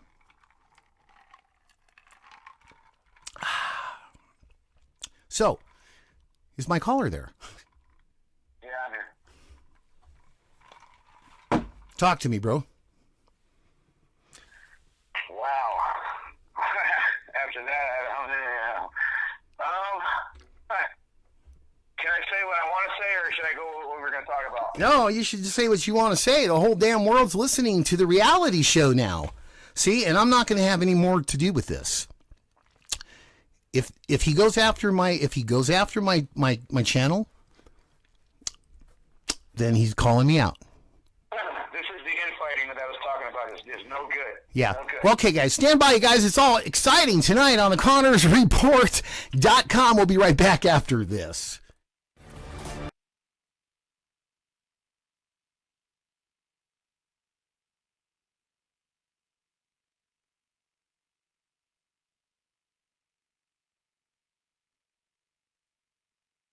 So You look so sweet this morning. The media, am I sweet? Yeah. I am? You are. Okay, you whispered. I couldn't hear you. I know. Uh-huh. What are they? Right. When I say we, it's we the people. Yeah. Yes, we have to be very careful because from what I understand, Governor Kate Brown listens to the show. Yes, and she does. We find our words almost coded in coded messaging being sent up to Loretta Lynch and also Mr. Comey, the FBI agent.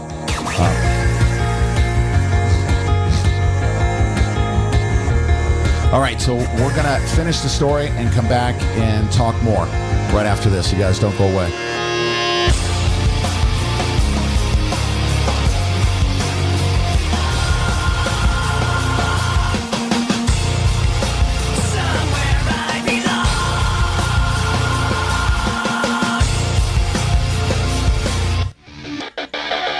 Hi.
happening here. But I put out a message that said that pretty much it's too late if you haven't already gotten here and gotten to know the issues. I mean, we're going on almost a month now, okay? And for those patriots that decided to stay at home and watch it on the internet, it was pretty much too late. But it is not too late for people, individuals, to come here of their own free will to figure out what's going on. Those people are still trickling in, and I want to encourage them to continue to come here if you can make it happen. We've been hearing all kinds of excuses about the weather and jobs and all those legitimate things. They are legitimate. Sure. But I'm still going to call them excuses. But so many reasons why people are not coming out here for one of the most important historical events or opportunities here to go up against the federal government. I'm saying go up against an unconstitutional, tyrannical federal government. If you decide to stay home, that's your decision. But for those of you that want to come out here, I want to strongly encourage you to do so. Strongly. Okay? Okay. Is that yes? I intend full well to get. I'm on a fixed income here. I'm retired, but when I get paid Wednesday, I'm pulling that way. Fantastic. We look forward to meeting you. I have to stay off the front line, so because I'm unlike you, where them guys get pushy, I tend to push back. So I tend to stay off the front line. I'll stand in the middle. Like you said, you was going to march on that compound. I'd have been right there with you. Mm-hmm. Yes, sir. And we will. And we need to continue to do that. And we need to march on peacefully, shoulder to shoulder, constitutionally, to get in their face. It's time to get in the face of a tyrannical, despotic federal government. Do you understand? And that's not anti-government. We no longer have a government that is of, by, and for our people. Okay? And now is the time for us to rise up, Burns. Now is the time to rise up, everyone in the Pacific Northwest. You guys, I'm telling you, these guys are so far out of control. They are setting the stage. I know it deep in my heart. Here is my report to you on this Monday, January 25th, 2016. The FBI is getting ready to do the same thing that they did at Waco. Okay? I'm telling you right now, it is every single move they're making is identical to what they did at Waco. Every move right now is identical. And they say that they learned from Waco, and guess what they learned? How to cover it up. Even better. Mm-hmm. How to push people out so that we don't have cameras on the buildings they're about to burn down. Okay? They're going to fire incendiary projectiles. They're going to try to kill a whole bunch of people who they don't want you to know. They're beautiful people. They're beautiful patriots. They are honorable Americans. They are patriotic Americans who want to restore our Constitution, and the FBI wants to kill them. That's exactly 100% correct. Is it not? It's truly what I believe. You are absolutely correct. Yep. And one thing people should know and wake up to the fact is that these people that call themselves FBIs and elected officials, they're actually elected public servants. They work for us. I don't know any boss out there anywhere in any company that would tolerate that insubordination. Yes. Yes. I agree with you. Any other comments, sir? No. I'll probably see you Friday morning. Terrific. I leave Wednesday because the roads are pretty good here in Michigan, so Coming not up from too Michigan. bad. Wow. Cold weather we're used to. Yeah, it's cold, but we've been having better weather here. It's been above freezing. Some nights it's even rained. The problem is, on top of that rain, we get a hard freeze, and it freezes, and it's like ice on the road because it is ice on the road. but it's okay. We're able to get in and out and travel on the road. So yeah, we look forward to seeing you on Wednesday or Friday. You're leaving on Friday. Yep. Look forward to it. On Friday, we look forward to it. Thank you. All right. Let's go to 847 area code. 847 area code. This is Terry. Hi, Terry. How are you? Hi, Terry. Good morning. Oh, no, 847. Yeah, that's you. Hi, how are you? Good morning. It always it always gives a different area code, so I don't know it's me until I hear you're unmuted. It's one of you, Terry. Good work, Pete. Thank you very much for being there. And I don't have much to say this morning. I'm just listening in. You are. Okay. Let me ask you this: do you believe that this is an important series of events that's taken place here in Burns? Do you believe it's important?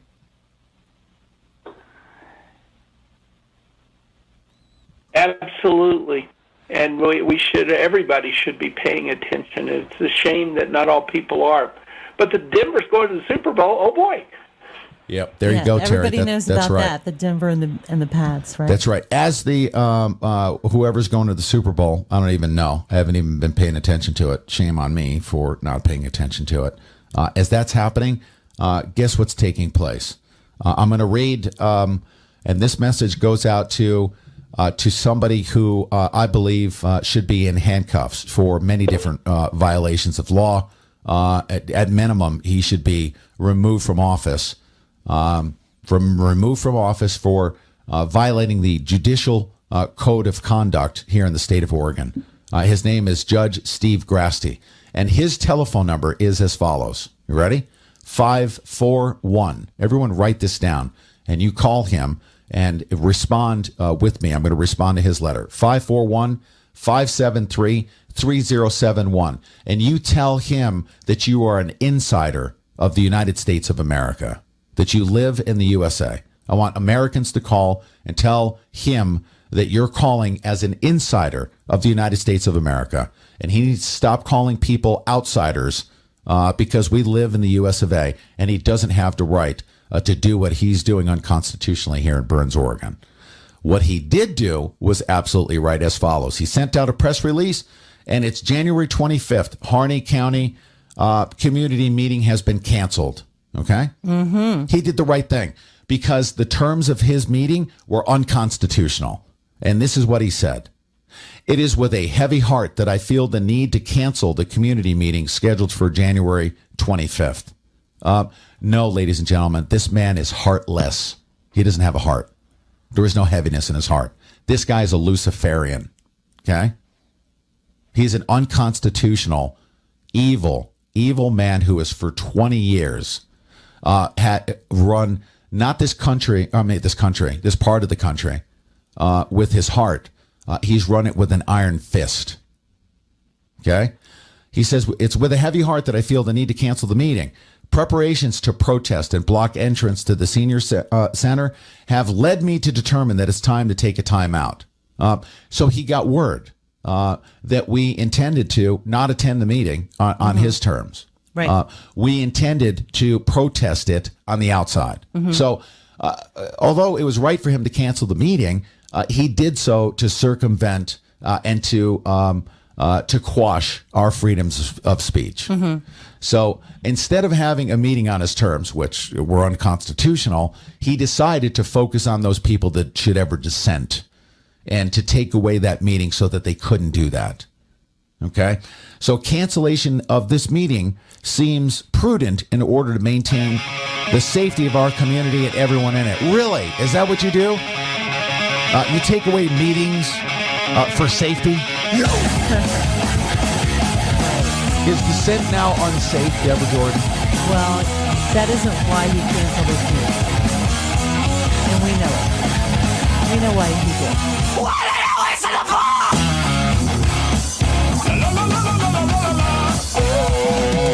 Everybody's gone to the party, have a real good time.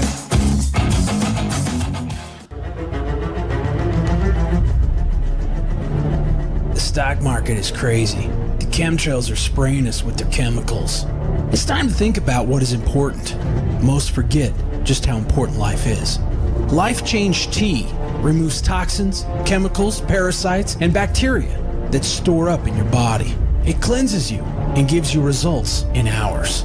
And one of the wonderful side effects from this product is you lose weight. That's right, you lose weight. And on top of that, there's a 45-day money-back guarantee. So why wait? Call now, operators are standing by. 928 928-308-0408. I'll say it again, 928-308-0408. Or order online at getthet.com. That's getthet.com. And remember, the stock market may crash, but you don't have to go with it.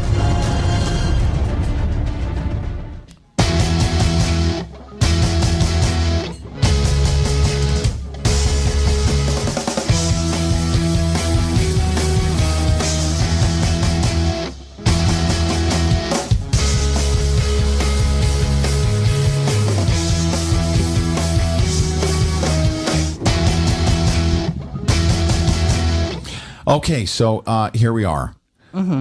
Reading this this thing. Let's see.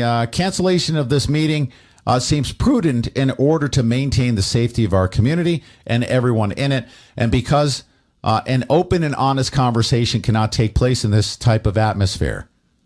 Really? Open and honest, he says. Okay. This is what this is what I'm going to offer up everyone. Okay? Everyone, especially here in Burns. I will volunteer, okay, to be a master of ceremonies. That's what we'll call me. I'm not a host, okay, because it's not my place to be hosting things and stirring up the apple cart. We'll still have an open and honest, and it's for the purposes of having an open and honest conversation with the people here of Burns. All right. I want to MC, be the master of ceremonies. And I will offer to bring my equipment and to broadcast, okay, and to record, okay, for historical reasons, and record a meeting that is all encompassing. Those that are for and those that are against this thing that's happening in Burns. And I want to, and I will offer to have our listeners support and pay for the rental of the facility at the fairgrounds, and do so on Thursday.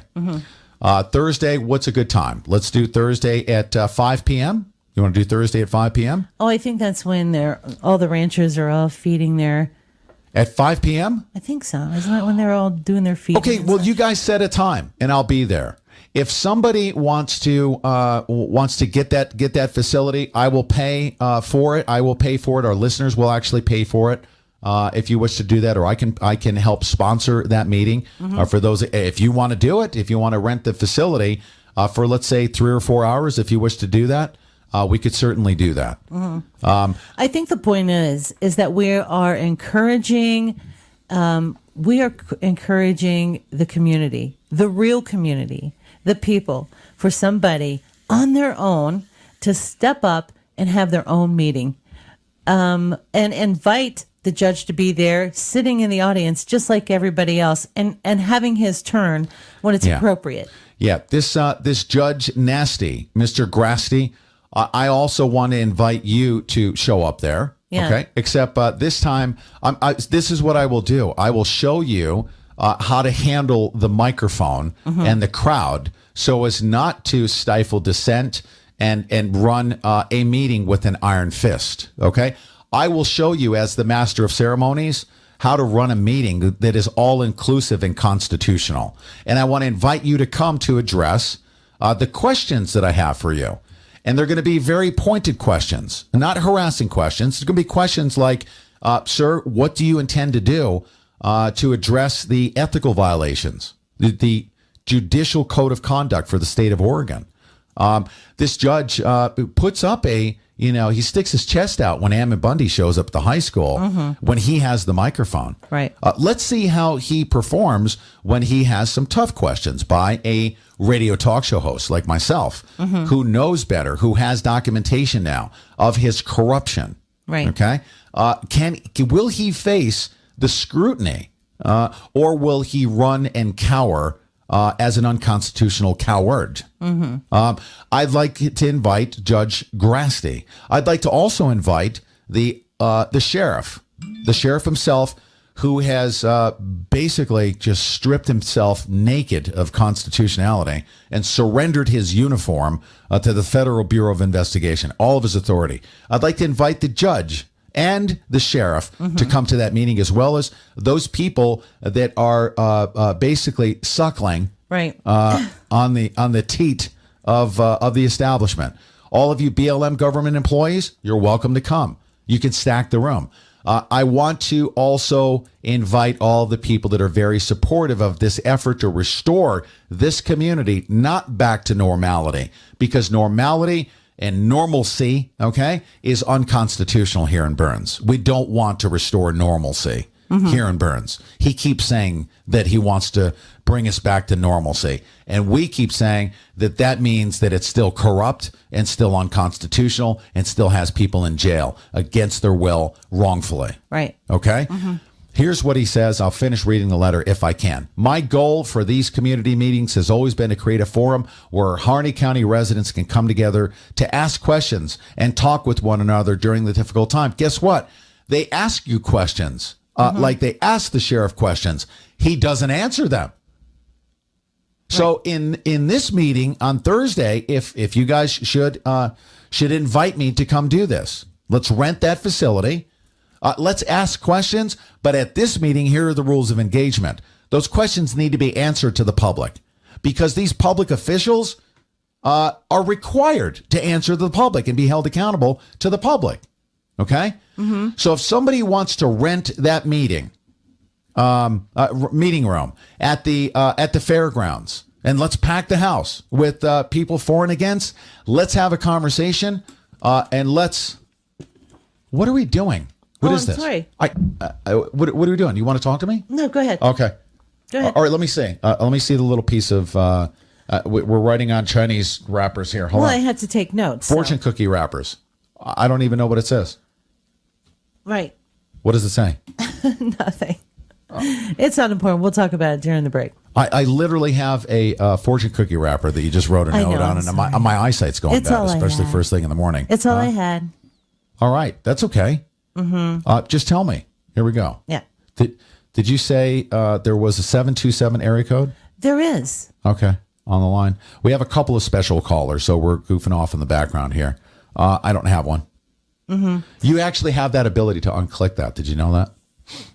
Yeah. You have but it up on the But I screen, didn't want to right? interrupt you. And You didn't? And, yeah, and I didn't know how your flow was going to go. I just thought you would read it and we'd All be right. okay. I think the point here is that there was a big win in Burns yesterday, right? Yeah. Yes. There was a big win in Burns yesterday. The people pushed back. And I think you're absolutely correct. I think that it's a great idea that they have their own community meeting made up by their own rules, and that the judges should be invited to join the community just like everybody else, and not sit at a table, like a judge in front of everybody and rule over the meeting, but be part of the community and stop trying to be the dictator. Yeah. Yes, I believe that he is acting as a dictator.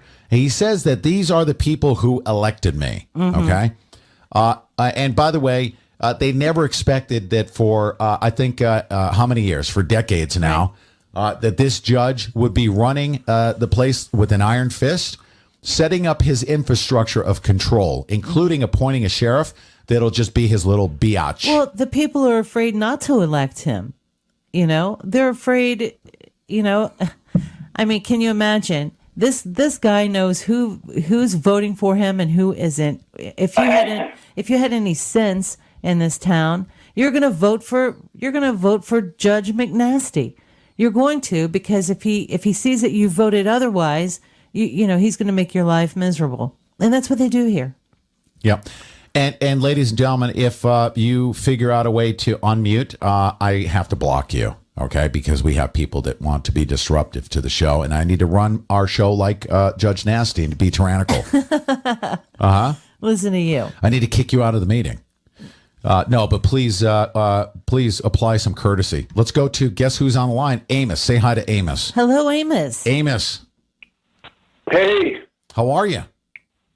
Hey, man, I'm doing great, Deb. Guys are just kicking ass out there, and same with all the folks of the township of Bern. This is just so important, and I really appreciate. just what you were talking about in the last few minutes, it just,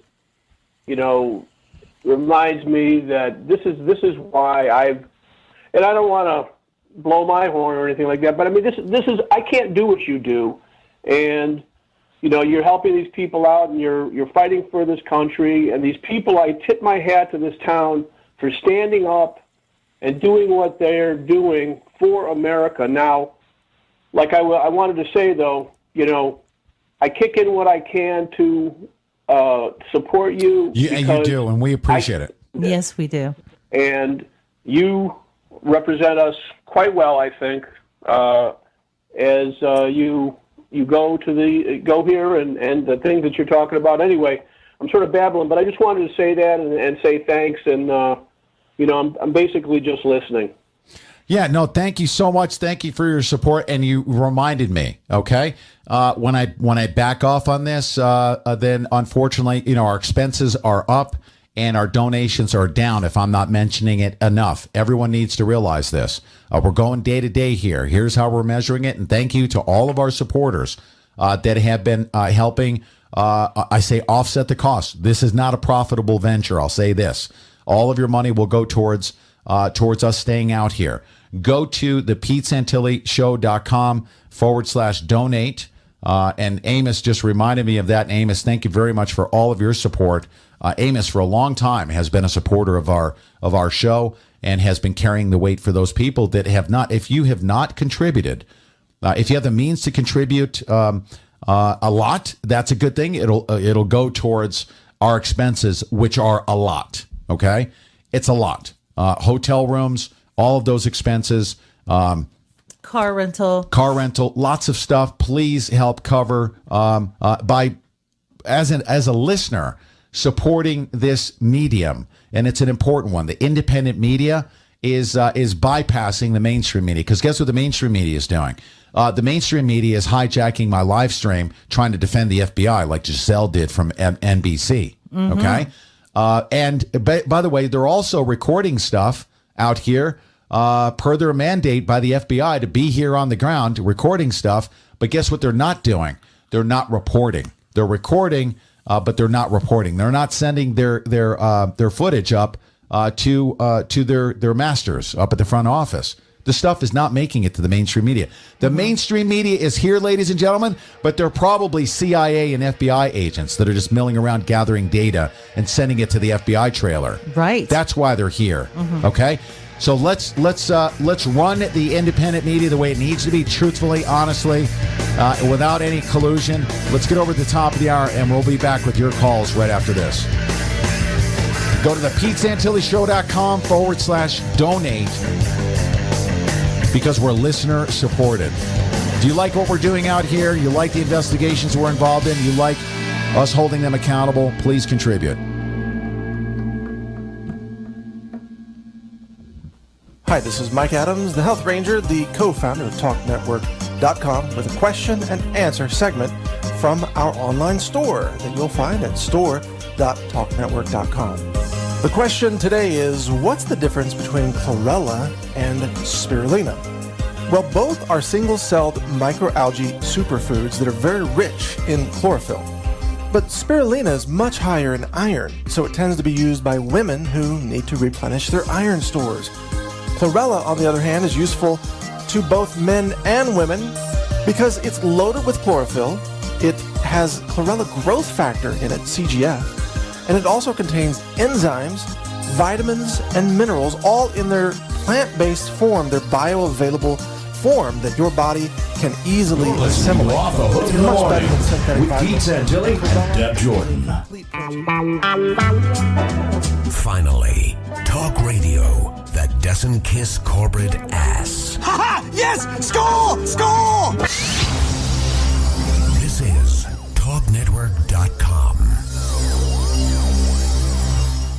What you're missing Focusing on our world with Gary Franchi. You know, as I look around our world, I see wars, rumors of wars, terror, fear, instability, economic recklessness, political corruption, scandals, frauds, manipulation by the mass media, human safety traded for corporate profits, while freedom is traded for security. Our world is on the brink of disaster, brink of collapse, brink of hope, brink of change. No, our world is on the brink of the greatest shift in human consciousness the planet has ever seen, and you have a front row seat. Our World with Gary Franchi, 11 a.m. and 11 p.m. Eastern Time on Sundays on Talk Network.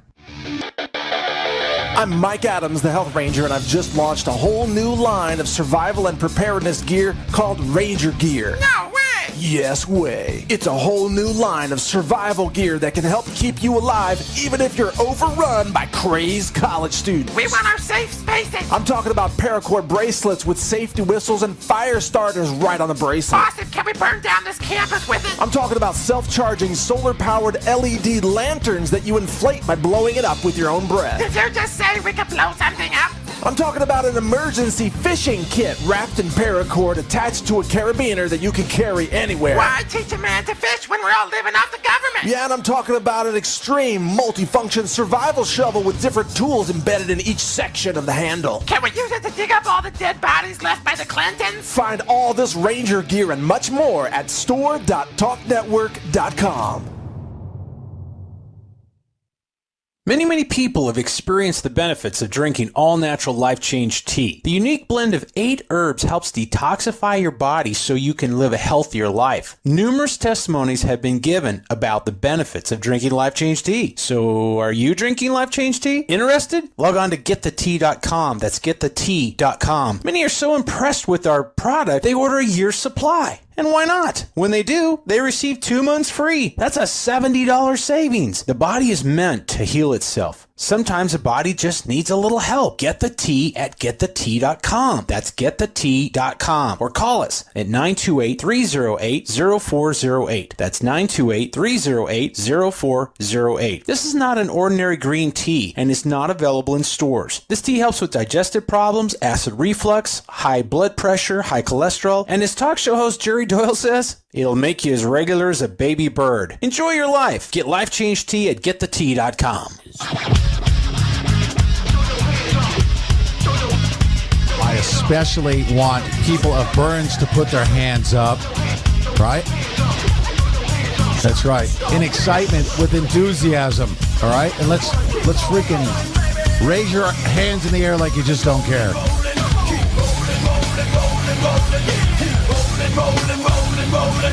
I want everyone to recognize something right now, and you need to stop sitting at home in your underwear on YouTube if you're not in Burns and you haven't seen what's going on and you haven't taken pictures and you haven't seen tyranny come upon a city like we did in Baltimore. We saw it full-blown tyranny, National Guard in the streets and blah, blah, blah, blah, blah. Okay, and it's if we were to report like in Baltimore, oh, we're seeing National Guard troops coming down the street, and then you got these bunch of dingalings on YouTube that say, well, I called people in Burns and they said that wasn't true. Okay, well, guess what? You're sitting at home in your underwear on YouTube. You don't know. And I'm going to say this, that the FBI has staffed up to the point there where they're going to do the same thing to the people in the refuge like they did to the people in Waco. They want to kill them. They want to stop them from doing their investigation. They want to stop them from exposing the truth about what the BLM has done, what the Fish and Wildlife has done, the corruption between Chad Cargis, okay, and his wife who runs the BLM, and the judge who's involved with his brother who is working for the BLM to seize this land and to do things, take the land, essentially. Why do they want to take the land? We can have a separate hour-long discussion as to why they want to do that. There's a lot of incentive to do that. And on behalf of the corporations, okay, that they want to box out the ranchers and they want to bring in their cronies. And how do I know this? Because I have documents here right in front of me from the law office. Oh, what is that? I don't know. Why the people? Why would that happen that way? Sorry about that. I apologize. I have a document right here in front of me, ladies and gentlemen, from the law office of Bob Robertson from Medford, Oregon. sending him a letter to Chad Cargis. Our law firm represents a joint venture between JM&L Investments. Whatever memorial. I can't even see right now. Can you imagine this? I can't see for some reason. Yes. For some ungodly reason. Mountain Star. There it is. Mountain Star Investments, LLC. JM&L Investments, a reserved mineral interest in over 22,000 acres of private property in Harney County, Oregon. Kenneth A. Johnson, general partner, filed a statement of claim verifying the reservation of mineral interest in the Harney County properties. Okay. Now, do you remember this thing is about the refuge and saving the birds and doing all this stuff? No, it's not. It's involving letters. It's involving the seizure of this land for mineral rights and claims and so on and so forth. Okay, under the illusion of protecting the environment. That on the front of it, on their sign, they say that it's for bird refuges and protecting the environment and saving the all the good things that happen on the land. No, but on the backside, Chad Cargis, the assistant refuge manager for the Malheur National Wildlife Refuge, has letters that are coming to him from law firms claiming their rights on 22,000 acres. Right. Yes, we have birds on the front of the refuge, but on the backside of the refuge, we have dealings going on that Chad Cargis is involved in. And his wife knows how to work this stuff on the backside. I have these letters, okay? I have the communications on behalf of these. I have them from confidential sources that says, guess what, Santilli, you need to take a look at this, because in the public, they're talking about birds and in the environment and having suckling go out there to save the environment. But I want to come forward and share with you something different. And that is documentation that these guys are striking deals with investment firms through refuge managers. There is so much corruption going on. We have documented proof that they're paying volunteers, in one instance, $91,000. In another instance, $1 million to volunteers. I have documented proof of that. Okay? This is what's going on out here. And for you to say, well, we called the refuge and nobody answered the phone, so therefore it's not true. You sitting at home on YouTube. Or you saying, well, you at home on YouTube saying, well, you're reporting that there were 200 vehicles they're in town and the FBI is there, but it's not true. Really? How do you know that? Let me tell you something. Let's compare that to what the governor is calling for. Governor Kate Brown herself sent a letter on January 20th to the Honorable Loretta Lynch, okay, and the Honorable James B. Comey. I'm going to delete the term honorable because these people are less than honorable. They're dishonorable. They're tyrannical. They need to change their titles to tyrannical Loretta Lynch and tyrannical James B. Comey from the FBI. Madam Attorney General and Director Comey. No, you tyrannical son of a bitches, okay? That's how she should title it. Earlier today, I spoke with Mr. Comey to share my issues with handling of the occupation of the Malheur National Wildlife Refuge. No, it's not called the Malheur National Wildlife Refuge. It's called let's see what we can do for our cronies to get mineral rights and claims. By what she refers to as armed radicals. Okay? This is what they did to David Koresh and the people in the compound at Waco. The reason why they haven't struck out and killed them yet is because they need the population to be conditioned. Okay, just like they did with Waco. They use a campaign over a long period of time to condition the population to accept the fact that when the FBI comes in and kills them and fires projectiles, okay, that are lethal, all right? And by the way, the FBI lied about it all. And you're going to hear about this today because we're going to rebroadcast the congressional testimony about how the FBI lied time and time and time and time and time again. All right? The FBI says that they learned. No, they learned how to cover up. And there are people here on the ground. Let me continue on because I can't finish reading these letters without responding to almost every single line item. The citizens of Harney County are resilient and diverse and include members of the Burns Paiute tribe. Like most Oregonians, those from Harney County have a history of resolving difficult issues through a collaborative approach. They have worked hard through the years to develop a Malheur Refuge Comprehensive Conservation Plan, Harney County Wetlands Initiative, Harney County Restoration Collaborative, the Harney County Wildfire Collaborative, and SageCon. It is for this work that they should be recognized, and yet the national focus instead has been fixed on outsiders seeking to exploit and manipulate a local matter for their own agenda. Oh, our own agenda is as follows, you freaking hoe bag. You disgusting, filthy commie. Guess what my agenda is?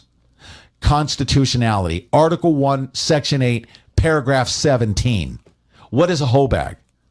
What is a hoe bag? I don't know. It sounds like a hoe down. She's a hoe A down. ho-de-do. What does that mean? It means absolutely nothing. I had to call her something because this woman says that by us wanting to restore constitutionality. And what do I mean by constitutionality? Article 1, Section 8, Paragraph 17 says what the government can and cannot own. And the government she's calling for the government to, by force, remove people she's describing as armed radicals, and she's never even met them. Mm-hmm. Here she says, as you are both aware, for more than 2 weeks now, these radicals, this is right out of Saul Alinsky's rules for radicals to demonize your opponent. And if necessary, surrender your constitutional obligations as the governor of a state who is supposed to be protective of our rights, and surrender it to a military force called the FBI. Right. They are the president's army, private army that is going to use to come in and kill these people that should dare have an agenda of enforcing the U.S. Constitution. The agenda is to enforce the U.S. Constitution, Kate Brown, you hoe bag.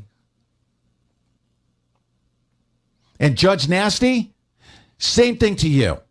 You want to call us radicals? You want to kick us out? You want to go back to normalcy? No, we want to go back to Article 1, Section 8, Paragraph 17. I dare you to try to stop us. I dare you. You will lose that battle, I promise you. You may win by killing us all here. I'll say that. Temporarily. You may win. But I want the whole world to see what you're trying to do. Kill us all. Use your scorched earth policy to wipe out the first wave. And I want to let it be known to everybody in the country that at that moment that I will have been proven right. That these people will stop at nothing to protect their mineral rights. They want uranium. They want lithium. They want corporations to benefit. They want the people in their crony network to profit. Okay? And they will kill people in order to get that done. And the judge is complicit in that effort. Mm-hmm. He is complicit. His brother at the BLM working in concert with him to strike up a deal with his cronies on the backside. Chad Cargis accepting letters and working out deals for mineral rights. Okay? While he's out front dressed up in a brown suit pretending that he's taking care of birds. He's not. Catering to birders. You know who he's catering to? He's catering to the people that want the underlying benefits underneath the dirt that you don't see flying around in the air. Mm-hmm. That's what these people are doing, and it's documented. All right, so this lady says that these radicals, now listen to how she phrases this. These radicals have been allowed to stay unlawfully. How could that possibly be? That's like saying these bank robbers were allowed to come in there, take all of our money, and run out the door without being held accountable at all. Really? That's right. It's no longer unlawful if it's allowed. Yeah. How could you allow somebody to do things? How could you allow someone to do something and then call it unlawful? Guess what? The FBI, okay, I'm going to illustrate my point. They did the same exact thing with David Koresh. He was allowed to come back and forth and operate freely. Yes. So for what reasons? So that they could surveil, so that they could find out who's associated with him, who is sympathetic to it. Why? Because they want to study you like a laboratory rat and figure out why you're being supportive of a David Koresh. And then we'll call you a wingnut religious zealot, right? Separate you from the pack. But the remaining balance of the population will get them conditioned to accept the fact that when we go in there and kill these men, women, and children, that everyone will say, well, they were radicals, so they deserved it. They deserve to die. These people are beautiful people on the inside, and they don't want you to know it. And they're going to start suppressing the flow of information coming out that describes people like Ammon Bundy as one of the most courageous, patriotic men in this country. They don't want you to know that because they want to kill him. Why? Because he's trying to stop these corporate interests that want the underlying benefits of the mineral rights. Okay? He wants to expose the corruption that's going on. He wants to restore Article 1, Section 8, Paragraph 17 to the fullest extent of the law. Okay? They don't want that to happen. They want to kill him. And let me prove to you that they don't want a peaceful negotiation. They opened up negotiations one day. The following day, they cut off all lines of communication, and 200 FBI agents show up on the ground with full tactical gear. You do not tell me that you're attempting to negotiate a peaceful resolution when you're not talking to people. There's no such thing as you wanting a peaceful resolution when you cut off lines of communication with Ammon Bundy. Saying that radicals have been allowed to stay unlawfully. No, they're there lawfully because you're allowing it. Why don't you go talk to him? What are you afraid of? That he might say that it's intolerable that you're violating Article 1, Section 8, Paragraph 17? And that guess what else? That you've gone after the Hammonds because you want the uranium on their land, don't you? Huh? There's a company called Uranium One. What are they? Where are they in the mix? Hi, this is Mike Adams, the Health Ranger, the co-founder of TalkNetwork.com. And I'm thrilled to be able to announce today a whole new line of survival and preparedness hardware known as Ranger Gear. Our first wave of Ranger Gear products includes survival kits, solar lanterns, survival multi-tools, paracord bracelets, and even coming up soon, a multifunction survival shovel that no vehicle should be without. The full line of Ranger Gear survival products is available at the Talk Network store. That's at store.talknetwork.com. Everything we offer comes with a complete satisfaction guarantee, and during the Black Friday weekend, you can save 20% off this entire product line by purchasing any 3-pack of our Heritage Whey protein. Take advantage of this now at store.talknetwork.com. Buy any 3-pack of Heritage Whey and save 20% off the entire line of Ranger Gear.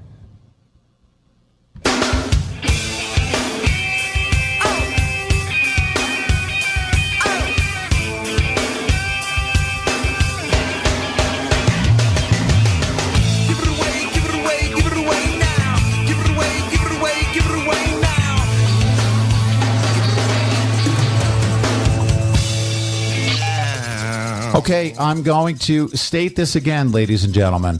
The corruption is not just a conspiracy theory. It is documented. We need to roll this stuff out. This so-called, we're calling it the mineral letter. These documents that are coming to us from people internally that are whistleblowers. We're going to call them whistleblowers. Can I call them whistleblowers or confidential sources? Right? Either way. Confidential sources that are providing to us documentation which proves the points that we're making on the air, shoring it up. When I say that these people, through their law firms, are conspiring, okay, covertly, to work out deals for investment corporations and the cronies of people like Judge Grasty.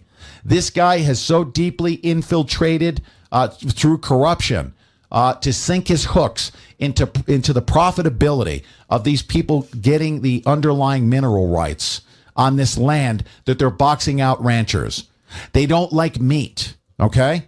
And therefore they don't want cattle. And then they've been using the excuse that because a cow or a bull stepped in the dirt, that it's destructive to their god, the earth. They don't have a god, the earth. They're just using the scumbag environmentalists as their pawn tools to advance their agenda. And their agenda is anti-constitution, is anti-government of, by, and for the people, is anti-Article 1, Section 8, Paragraph 17. The law office of Bob Robertson, Okay? And this letter dated July 3rd, 2012. The mineral interest reserved in a statement of claim include privately owned parcels located within the Malheur Wildlife Refuge. According to our tabulation, there are 10 to 15 parcels within the refuge, including one section of the land which appears to include the headquarters of the refuge.